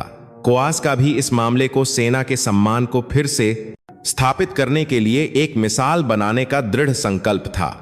हर्षवर्धन की शक्ति, जिसे वह एक राजा के महल की तरह मजबूत मानता था, न्याय की एक बड़ी ताकत के सामने रेत के महल की तरह ढह गई। इस बीच विक्रम, जिसे आईसीयू से एक सामान्य वार्ड में स्थानांतरित कर दिया गया था, तेजी से ठीक हो रहा था। अपनी मां की सच्ची देखभाल और अपने सहयोगियों के समर्थन के कारण अनन्या हर रात अपने बेटे के पास पहरा देती थीं। वे कहानियां साझा करती थीं जिनके बारे में वे पहले बात नहीं कर पाए थे। मां, मुझे चिंता है कि मेरी वजह से आपको बहुत कुछ खोना पड़ा, विक्रम ने चिंतित आवाज में पूछा। वह मीडिया से जानता था कि उसकी मां कितनी कठिन लड़ाई लड़ रही है। अनन्या ने अपने बेटे का हाथ पकड़कर मुस्कुराया। विक्रम, तुम्हारे माध्यम से मां ने खोने से ज्यादा पाया है। इस घटना के माध्यम से मां को एहसास हुआ कि वास्तव में उसे क्या बचाना है। कंधे पर चमकते सितारे या उच्च पद नहीं, बल्कि तुम्हारी तरह अन्याय से पीड़ित कमजोर लोगों के पक्ष में होना, यही एक सैनिक का सच्चा कर्तव्य है। इसीलिए किसी भी बात की चिंता मत करो, बस अपने शारीरिक और मानसिक घावों को भरने पर ध्यान केंद्रित करो। मां और बेटे ने एक दूसरे को देखा और मुस्कुराए। एक लंबी और अंधेरी सुरंग के अंत में वे एक दूसरे के लिए सबसे बड़ी ताकत का स्रोत बन गए। कुछ दिनों बाद सैन्य अदालत में पहली सुनवाई हुई। कटघरे में बैठे दिनेश राणा ने अभी भी अपने अधिकांश आरोपों से इनकार किया और सारी गलती विक्रम पर डालने की कोशिश की। उसकी वकीलों की टीम ने भी चालाक तर्क से मामले के सार को धुंधला करने की कोशिश की, लेकिन सैन्य अभियोजक द्वारा तैयार किए गए सबूत बहुत स्पष्ट थे। दर्जनों पीड़ित सैनिकों से लगातार गवाही, जबरन वसूली साबित करने वाले बैंक ट्रांसफर के सबूत, और सबसे महत्वपूर्ण बात, जब सिपाही अजय कुमार सीधे एक गवाह के रूप में उपस्थित हुआ और उस समय की घटना को आंसू बहाते हुए बताया, तो मुकदमे का माहौल पूरी तरह से अभियोजक के पक्ष में हो गया। अजय ने कांपती आवाज में लेकिन अडिग आंखों से दिनेश को देखा और कहा, उस दिन मैंने एक सैनिक नहीं बल्कि एक जानवर देखा, और मुझे खुद पर बहुत शर्म आती है कि मैं उस जानवर की हिंसा के सामने केवल चुप रहा। मैं यहाँ इस उम्मीद के साथ खड़ा हूं कि मेरे और मेरे दोस्त विक्रम जैसे और कोई शिकार न हो। उसकी साहसी गवाही ने मुकदमे में उपस्थित सभी लोगों के दिलों को छू लिया। मुकदमे के दौरान अनन्या अपनी सीट पर चुपचाप बैठी रहीं, सब कुछ देख रही थीं। वह पहले से ही जीत महसूस कर सकती थीं, लेकिन उनका लक्ष्य केवल दिनेश को दंडित करने पर नहीं रुका। उन्होंने सोचा कि यह लड़ाई तभी समाप्त होगी जब वह इस समस्या के मूल कारण राजा हर्षवर्धन राणा को उसके महल से नीचे खींचने में सफल होंगी। उन्होंने चुपके से लेफ्टिनेंट जनरल सूर्य प्रकाश को एक सुझाव दिया, एक अंतिम खंजर जो हर्षवर्धन की सांसें रोक सकता था। दिनेश राणा के खिलाफ सैन्य अदालत की सुनवाई के दौरान अनन्या और सूर्य प्रकाश ने सतह के नीचे एक और ऑपरेशन की तैयारी की। वह ऑपरेशन अब दिनेश के व्यक्तिगत अपराध के बारे में नहीं था, बल्कि उसके पिता महानिदेशक हर्षवर्धन राणा के विशाल भ्रष्टाचार नेटवर्क को उजागर करने के लिए था। अनन्या को एक पूर्वाभास था। हर्षवर्धन अपने बेटे की हरकतों को इतनी शिद्दत से क्यों छिपा रहा था, इसका कारण केवल एक पिता का प्यार नहीं था, निश्चित रूप से कुछ बड़ा छिपा हुआ था। लेफ्टिनेंट जनरल सूर्य प्रकाश ने एक गुप्त विशेष जांच दल का गठन किया, जिसमें इंटेलिजेंस और कोर के इंस्पेक्टरेट के सर्वश्रेष्ठ एजेंट शामिल थे। उनका लक्ष्य केवल एक था, उन सभी रसद, खरीद अनुबंध प्रक्रियाओं और रक्षा उद्योग कंपनियों के चयन की छानबीन करना, जिनमें हर्षवर्धन वर्षों से शामिल थे। जांच बहुत गुप्त रूप से चली। हर्षवर्धन के जासूसों के नेटवर्क से बचने के लिए जांच दल ने सेना के आंतरिक कंप्यूटर नेटवर्क से डेटा का विश्लेषण नहीं किया, बल्कि एक अलग स्वतंत्र स्थान पर किया। हजारों पन्नों के अनुबंध दस्तावेज, जटिल धन प्रवाह और रक्षा उद्योग कंपनी के अधिकारियों की सूची, सब कुछ एक विशाल भूल भुलैया जैसा था। जांच दल ने दिनेश द्वारा अपने जूनियर्स से वसूले गए धन के निशान पर ध्यान केंद्रित किया। दिनेश ने उस पैसे का क्या किया? इस अनुमान के विपरीत कि पैसा मनोरंजन पर खर्च किया गया था, यह पता चला कि अधिकांश धन एक विशेष स्टॉक खाते में प्रवाहित हुआ और वह स्टॉक एक मध्यम आकार की रक्षा उद्योग कंपनी मेसर्स क्षत्रिय डायनेमिक्स लिमिटेड का था। मेसर्स क्षत्रिय डायनेमिक्स लिमिटेड कागजों पर एक सामान्य कंपनी जिसमें कोई समस्या नहीं थी, लेकिन जब टीम ने और गहराई से खोदा तो विसंगतियां पाई जाने लगीं। यह कंपनी कुछ साल पहले ही स्थापित हुई थी, लेकिन हाल के वर्षों में लगातार नई पीढ़ी के सेना के व्यक्तिगत उपकरणों के घटकों की आपूर्ति के अनुबंध जीतने में सफल रही थी। यहां तक कि इसने अपने प्रतिस्पर्धी बड़ी कंपनियों को भी हरा दिया था।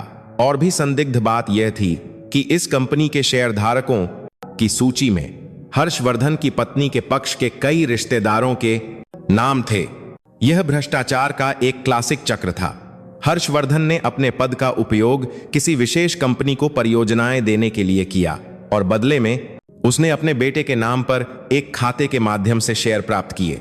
यही कारण था कि वह अपने बेटे के दुर्व्यवहार के मामले को रोकने की इतनी शिद्दत से कोशिश कर रहा था, क्योंकि उसे डर था कि उसका भ्रष्टाचार कांड उजागर हो जाएगा। सभी सबूत एकत्र होने के बाद लेफ्टिनेंट जनरल सूर्य प्रकाश ने अनन्या के साथ सीधे चीफ ऑफ आर्मी स्टाफ से मुलाकात की। चीफ, यह महानिदेशक हर्षवर्धन का असली चेहरा है। सूर्य द्वारा सौंपी गई रिपोर्ट में हर्षवर्धन के सभी भ्रष्टाचार के आपराधिक कृत्यों का विस्तृत रिकॉर्ड था। रिश्वतखोरी, अधिकार का दुरुपयोग, सार्वजनिक धन का गबन से लेकर एक उधार खाते के माध्यम से स्टॉक ट्रेडिंग से लाभ तक उसके अपराधों की सूची अंतहीन थी। चीफ ऑफ आर्मी स्टाफ ने रिपोर्ट पढ़ते समय अपनी कठोर अभिव्यक्ति नहीं बदली। एक पल की खामोशी के बाद उन्होंने बात उठाई। यह एक ऐसा मामला है जो पूरी सेना के सम्मान से संबंधित है। इसे उच्चतम स्तर पर बिना किसी हिचकिचाहट के निपटाया जाना चाहिए। उन्होंने तुरंत इस तथ्य की सूचना रक्षा मंत्री को दी। मामले की गंभीरता को समझते हुए रक्षा मंत्री ने इसे राष्ट्रपति तक रिपोर्ट किया और अंत में राष्ट्रपति की मंजूरी पर रक्षा मंत्रालय के विशेष इंस्पेक्टरेट और केंद्रीय जांच ब्यूरो सीबी से एक संयुक्त जांच दल बनाने का आदेश दिया गया। उस दोपहर रक्षा मंत्रालय के विशेष इंस्पेक्टरेट के जांचकर्ता रक्षा उत्पादन विभाग के महानिदेशक के कार्यालय में घुस गए। उन्होंने हर्षवर्धन को दस्तावेजों को नष्ट करने का मौका नहीं दिया और सीधे उसके कार्यालय और घर पर एक साथ तलाशी ली। हर्षवर्धन केवल खाली अभिव्यक्ति के साथ खड़ा रह सकता था।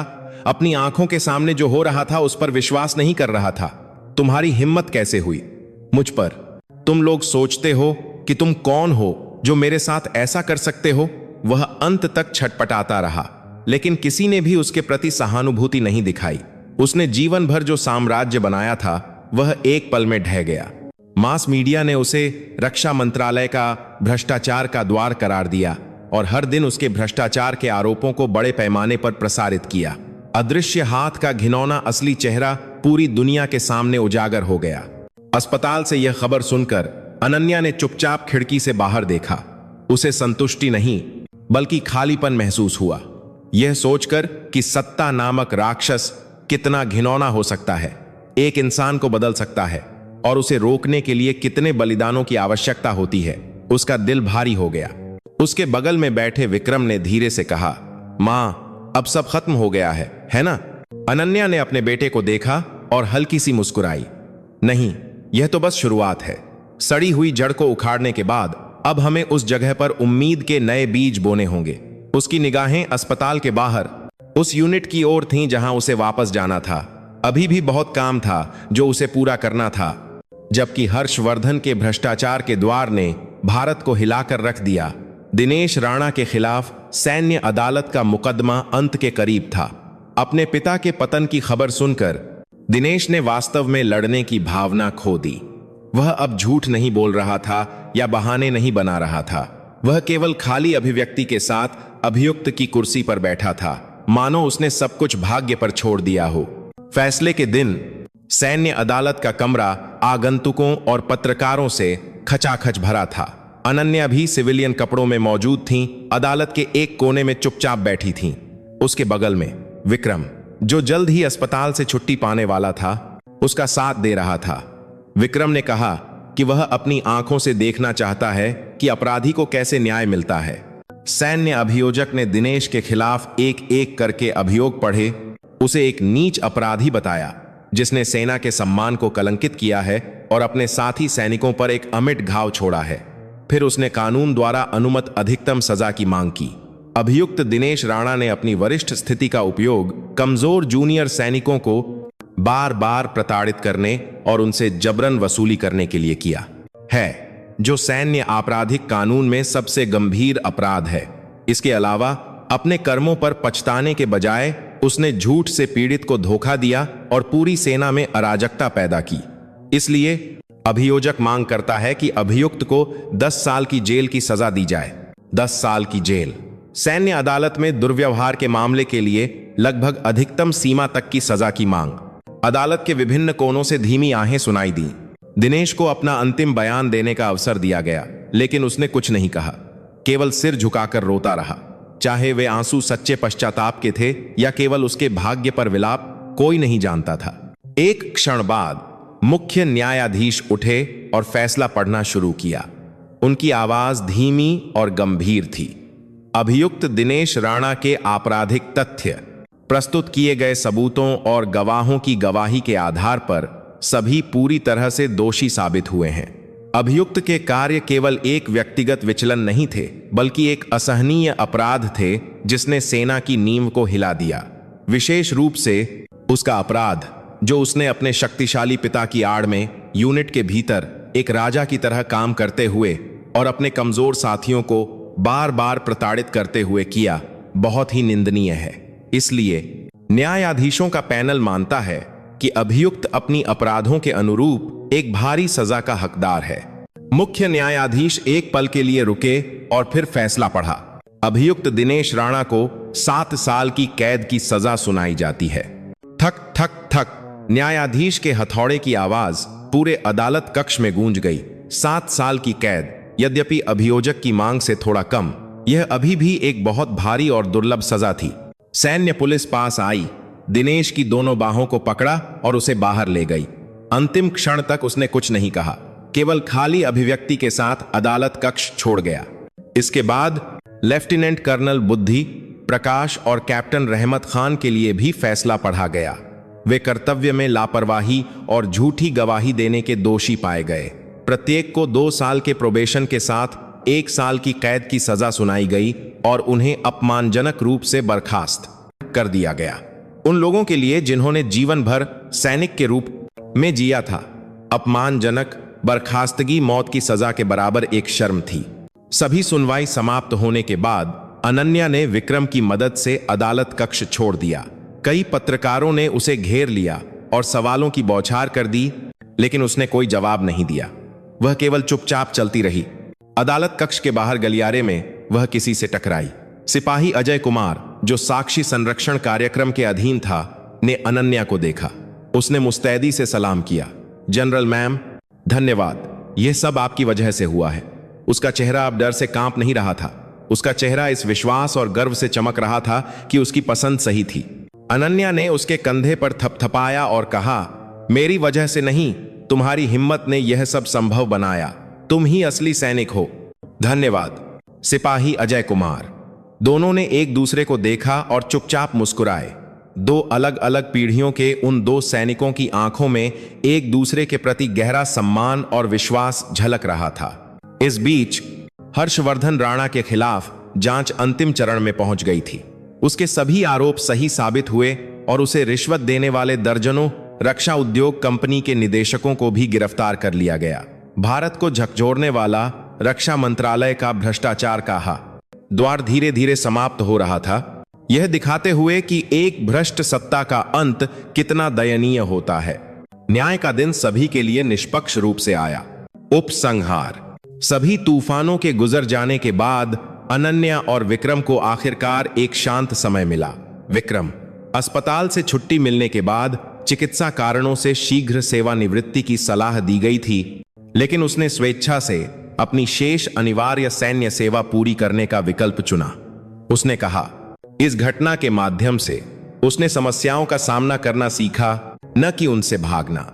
उसे अपने शेष कार्यकाल को पूरा करने के लिए डिवीजन मुख्यालय में एक स्टाफ यूनिट में स्थानांतरित कर दिया गया। अनन्या ने अपने बेटे के फैसले का सम्मान किया। उसे अपने बेटे को उसके घावों से उठते हुए देखकर गर्व हुआ, लेकिन दूसरी ओर उसका दिल भी दुख रहा था। उसके शरीर के घाव समय के साथ भर जाएंगे, लेकिन उसके दिल का घाव शायद जीवन भर एक निशान छोड़ जाएगा। एक सप्ताहांत की दोपहर, अनन्या ने लंबे समय के बाद अपनी वर्दी उतारी और अपने बेटे के साथ मुख्यालय के पास एक छोटी सी झील के किनारे टहलने गईं। दोनों चुपचाप चल रहे थे। डूबते सूरज द्वारा बनाई गई लालिमा उनके चेहरों को गर्मजोशी से रोशन कर रही थी। विक्रम, अनन्या ने चुप्पी तोड़ी। यह घटना निश्चित रूप से बहुत भारी रही होगी, है ना? क्या तुम अभी भी रात में बुरे सपने देखते हो? विक्रम एक पल के लिए रुका और दूर तक देखने लगा। अगर मैं कहूं कि सब ठीक है तो यह झूठ होगा। मां, कभी कभी हवलदार दिनेश मेरे सपनों में आता है। जब वह मुझे मार रहा था, वे क्षण बार बार याद आते हैं। हर बार जब ऐसा होता है तो मेरी सांसें रुक जाती हैं और मेरा पूरा शरीर कांपने लगता है। उसने शांत रहने की कोशिश की, लेकिन उसकी आवाज थोड़ी कांप रही थी। अनन्या ने अपने बेटे के कंधे पर हाथ रखा। मां को माफ कर दो, माफ कर दो, क्योंकि मां को देर से पता चला। माफ कर दो क्योंकि तुम्हें उस भयानक पीड़ा में अकेला छोड़ दिया। मां को माफ कर दो। यह एक मां की सच्ची माफी थी, एक डिवीजन कमांडर की नहीं। विक्रम ने अपना सिर हिलाया और अपनी मां की गोद में झुक गया। नहीं मां, आप मेरी सबसे बड़ी नायिका हैं। अगर आप न होती तो मैं कल्पना भी नहीं करना चाहता। आपकी बदौलत मुझे फिर से जीने की हिम्मत मिली। दोनों ने लंबे समय तक एक दूसरे को सांत्वना दी। उन्होंने उस प्यार और पछतावे को साझा किया जो सैनिक और बेटे, डिवीजन कमांडर और सैनिक के नाम के पीछे अब तक दबा हुआ था। विक्रम, अपने घावों को भूलने के लिए खुद को मजबूर मत करो। वह घाव भूलने के लिए नहीं, बल्कि गले लगाने और साथ लेकर चलने के लिए है। वह निशान तुम्हारी कमजोरी का सबूत नहीं, बल्कि इस बात का पदक है कि तुमने उस भयानक समय को पार कर लिया है। बाद में जब तुम जीवन में कठिनाइयों का सामना करो, बल्कि 1000 को 2 लगाना तोड़ को बताया है, तो उस निशान को देखना और याद रखना, तुम एक मजबूत व्यक्ति हो जिसने इससे भी भारी पीड़ा को पार किया है। अनन्या के शब्द केवल उसके बेटे के लिए सांत्वना नहीं थे, बल्कि खुद के लिए भी एक संकल्प थे। वह भी इस घटना से बुरी तरह घायल हुई थी। उसे उस सैन्य संगठन के बुरे चेहरे का सामना करना पड़ा था जिसकी उसने जीवन भर सेवा की थी, और उसे अपने बेटे को मौत के कगार पर देखना पड़ा था। लेकिन वह निराश नहीं हुई। वह एक कगार पर करना पड़ा था। वह बड़ में सैत ये लाखा ऐसी व्यक्ति थी जो घावों के माध्यम से और मजबूत होना जानती। वह इस घाव को गले लगाएगी और उस रास्ते पर चलती रहेगी जिस पर उसे चलना था। उस दिन से अनन्या ने अपने डिवीजन के भीतर संस्कृति में सुधार के लिए एक परियोजना शुरू की। उनका मानना था कि यह मामला केवल एक दुष्ट सीनियर और भ्रष्ट अधिकारियों के कारण नहीं हुआ था। उन्होंने इसे एक संरचनात्मक समस्या के रूप में निदान किया, जो एक बंद सैन्य संस्कृति, संचार की कमी और कमजोरों की आवाज को नजरअंदाज करने वाली गलत प्रथाओं के संचय से उत्पन्न हुई थी। उन्होंने अपने डिवीजन की सभी इकाइयों में सुझाव बक्सों को दिल की बात नामक एक गुमनाम संचार चैनल से बदल दिया। उन्होंने यह सुनिश्चित किया कि सैनिक किसी भी समय अपनी शिकायतें व्यक्त कर सकें और आने वाले सभी पत्र सीधे उनके द्वारा पढ़े और निपटाए जाते थे। उन्होंने अधिकारियों और सैनिकों के बीच नियमित संचार बैठकों को भी अनिवार्य कर दिया और मनोवैज्ञानिक परामर्श समर्थन को महत्वपूर्ण रूप से मजबूत किया। उनके प्रयासों से तुरंत कोई स्पष्ट परिवर्तन नहीं आया, लेकिन सैनिकों के जमे हुए दिल धीरे धीरे पिघलने लगे और यूनिट के भीतर संचार और विश्वास की संस्कृति बढ़ने लगी। घाव की जगह पर उपचार शुरू हुआ।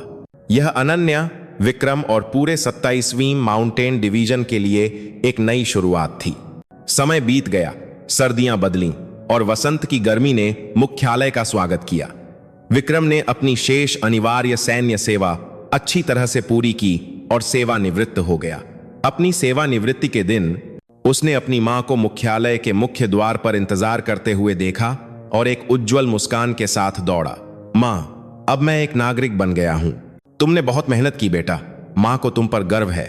अनन्या ने अपने बेटे के कंधे पर सेवानिवृत्त के निशान को गर्व से देखा। पिछले 1.5 साल में उसका बेटा शारीरिक और मानसिक रूप से बड़ा हो गया था। वह अब पीड़ा की छाया में फंसा एक कमजोर युवक नहीं था। वह एक मजबूत भारतीय व्यक्ति बन गया था, जिसने अपने घावों पर विजय प्राप्त की थी और अपने रास्ते पर चलने के लिए तैयार था।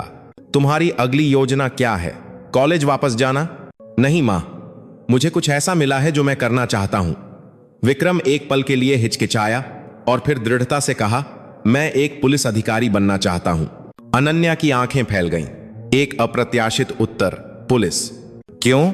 इस घटना का अनुभव करने के बाद मुझे एहसास हुआ कि यह दुनिया बुरे लोगों से भरी है जो असहाय लोगों को परेशान करते हैं, और निश्चित रूप से किसी को कमजोरों को उनसे बचाने की जरूरत है। जैसे मां एक सैनिक के रूप में देश की रक्षा करती हैं, मैं एक पुलिस अधिकारी बनना चाहता हूं और अपने आसपास के पड़ोसियों की रक्षा करना चाहता हूं, ताकि कोई और मेरे जैसे अन्याय का अनुभव न करे। उसकी निगाहें गंभीर और दृढ़ थीं। उसने अपने घाव को बदला लेने के बजाय दूसरों की मदद करने के एक मिशन में बदल दिया था। अनन्या ने अपने सीने में उमड़ती हुई भावना महसूस की। यह एक अद्भुत विचार है। तुम्हारी जो भी पसंद हो, मां हमेशा अंत तक तुम्हारा समर्थन करेंगी। इस बीच अनन्या के लिए भी एक नया बदलाव आया। इस मामले को सुलझाने में, उनकी सेवाओं और सैन्य संस्कृति में सुधार में उनके नेतृत्व के लिए उन्हें सेना मुख्यालय में एक प्रमुख पद, एडजुटेंट जनरल के रूप में पदोन्नत किया गया। यह अगले पद, लेफ्टिनेंट जनरल की ओर एक निश्चित कदम था। वह भारतीय सेना के इतिहास में पहली महिला 3 स्टार जनरल बनने की कगार पर थीं। हालांकि वह अब सितारों की संख्या या पद के प्रति जुनूनी नहीं थीं। उनका लक्ष्य अब और ऊंचा था, पूरी सैन्य संस्कृति को बदलना, एक ऐसी प्रणाली में सुधार करना जहां हर्षवर्धन जैसे भ्रष्ट सैनिक अब और नहीं जी सकते, और एक ऐसी सेना बनाना जहां अजय कुमार जैसे बहादुर सैनिकों को उचित रूप से सम्मानित किया जाए। यही उनका नया मिशन था। सेना मुख्यालय जाने से पहले वह डिवीजन कमांडर के रूप में अपने कार्यालय की खिड़की पर आखिरी बार खड़ी हुईं, उस यूनिट को देखते हुए जिसका उन्होंने कभी नेतृत्व किया था। दृश्य वैसा ही था जैसा पहली बार आने पर था, लेकिन सब कुछ अलग महसूस हो रहा था। यहां उन्होंने लगभग अपने बेटे को खो दिया था और एक सैनिक के रूप में सब कुछ दांव पर लगाना पड़ा था, और इस प्रक्रिया में उन्हें एक सैनिक के मार्ग का सही अर्थ पता चला। तभी किसी ने उनके कमरे का दरवाजा खटखटाया। जो अंदर आया वह अजय कुमार था। वह अब नए हवलदार के पद के साथ सुंदर लग रहा था। जनरल मैम, माफ करना जनरल, मैंने सुना है कि आप जा रही हैं। बधाई हो हवलदार अजय, तुम भी और सुंदर हो गए हो। यूनिट में जीवन कैसा है? जी, हाल ही में एक सैनिक होना बहुत सुखद लगता है। यह सब जनरल की बदौलत है। अजय ने शर्म से मुस्कुराया और एक छोटा लिफाफा सौंपा। यह क्या है? यह हमारी कंपनी के दोस्तों का एक पत्र है, जनरल के लिए अंतिम दिल की बात। अनन्या ने लिफाफा खोला। उसके अंदर दर्जनों सैनिकों द्वारा हाथ से लिखे धन्यवाद और सम्मान के संदेशों से भरा था। जनरल मैम, हमारी आवाज सुनने के लिए धन्यवाद। आपकी बदौलत हम अब और नहीं डरते। आप जहां भी हों, हमें कभी न भूलें। आप हमेशा हमारी नायिका रहेंगी। शार हाय लाए। अनन्या की आंखें गर्म महसूस हुईं। यह उनके सैनिक जीवन में मिला सबसे कीमती उपहार था, किसी भी पदक से अधिक कीमती। उन्होंने उस पत्र को अपने सीने से कसकर लगा लिया। धन्यवाद, मैं कभी नहीं भूलूंगी। वह अपने नए रास्ते की ओर शान से बढ़ी। उनके पीछे उनके द्वारा बोए गए उम्मीद के बीज हरे भरे हो रहे थे। कई साल बीत गए। दिल्ली के एक पुलिस स्टेशन में अपराध शाखा की टीम का कार्यालय देर रात तक रोशन था। 30 के दशक की शुरुआत में एक युवा अन्वेषक विक्रम सिंह कई दिनों की निगरानी के बाद थके हुए चेहरे के साथ कप नूडल्स खा रहा था। तभी टीवी समाचार पर एक परिचित चेहरा दिखाई दिया। रिपोर्टर, आज संसद की रक्षा समिति में भारत गणराज्य की पहली महिला chief of defence staff CDS के रूप में नामित जनरल अनन्या शर्मा के लिए योग्यता और उपयुक्तता परीक्षण हुआ। स्क्रीन पर उसकी मां अपने कंधे पर 4 सितारा जनरल के पद के साथ सांसदों के तीखे सवालों का अडिग निगाहों से जवाब दे रही थीं। उसकी आवाज अभी भी दृढ़ और शक्ति से भरी थी। विक्रम ने खाना बंद कर दिया और खालीपन से टीवी स्क्रीन को देखने लगा।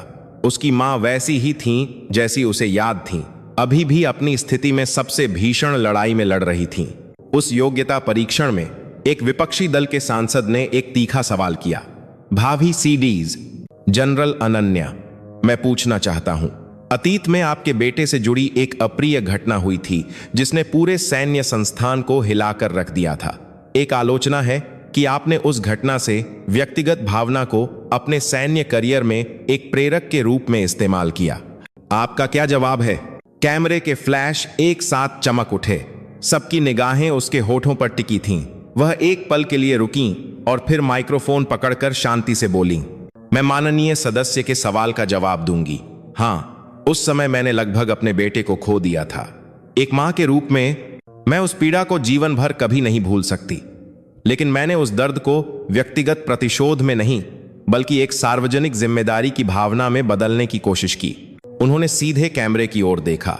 वह निगाह मानो उनके बेटे विक्रम पर लक्षित थी, जो टीवी देख रहा था। मेरा केवल एक बेटा नहीं है। इस समय भी देश की संप्रभुता की रक्षा के लिए गौरव कर रहे लाखों भारतीय सैनिक, वे सभी मेरे बेटे और बेटियां हैं। मैं यहां एक मजबूत सेना बनाने के लिए खड़ी हूं, जहां उन सभी बेटों और बेटियों का सम्मान किया जाए, उनकी आवाज सुनी जाए और उनके बलिदान व्यर्थ न जाएं। जब तक मेरी धड़कन चलती रहेगी, मैं उस मिशन को पूरा करने के लिए सब कुछ समर्पित कर दूंगी। उनके सच्चे भाषण का संसद के सुनवाई कक्ष में एक दुर्लभ तालियों की गड़गड़ाहट के साथ स्वागत किया गया। विक्रम की आंखें गर्म महसूस हुईं। वह उठा और खिड़की से बाहर देखने लगा।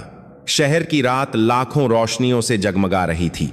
उस रोशनी के नीचे लाखों लोग अपना अपना जीवन जी रहे थे और उस शांति को बनाए रखने के लिए उसकी मां उच्चतम स्थान से लड़ रही थीं और वह सबसे निचले स्थान से एक अदृश्य लड़ाई जारी रखे हुए था। तभी उसका फोन बजा। उसकी मां थी। बेटा, खबर देखी? मां अच्छी लग रही थी, है ना? यह मां अनन्या की आवाज थी, जनरल अनन्या की नहीं। विक्रम थोड़ा हंसा। हाँ मां, आप सबसे अच्छी लग रही थीं, मेरे जीवन भर की नायिका। हाँ, मां सबसे पाँच करते हैं। अच्छा है अगर तुम जानते हो। खाना खाया? चाहे कितने भी व्यस्त हो, खाना मत छोड़ना। चिंता मत करो। मां, अभी अभी नूडल्स खाए। नूडल्स मत खाओ, जब काम खत्म हो जाए तो घर आ जाना। मां ने तुम्हारा पसंदीदा राजमा बनाया है। जी मां, मैं बाद में आता हूं। फोन बंद करने के बाद विक्रम ने एक बार फिर खिड़की से बाहर देखा। वह अब किसी भी चीज से नहीं डरता था। उसका दिल अब उसकी मां के दिल जैसा हो गया था, एक फौलादी दिल जो किसी भी अन्याय से कभी नहीं टूटेगा। मां और बेटे, वे अपनी अपनी स्थिति में दुनिया की रखवाली करने वाले दो दीपक बन गए थे, जो अंधेरे को चुपचाप रोशन कर रहे थे। जब तक वे थे, इस भूमि पर न्याय कभी नहीं बुझेगा। इस्पात की वीरांगना की कथा जारी है।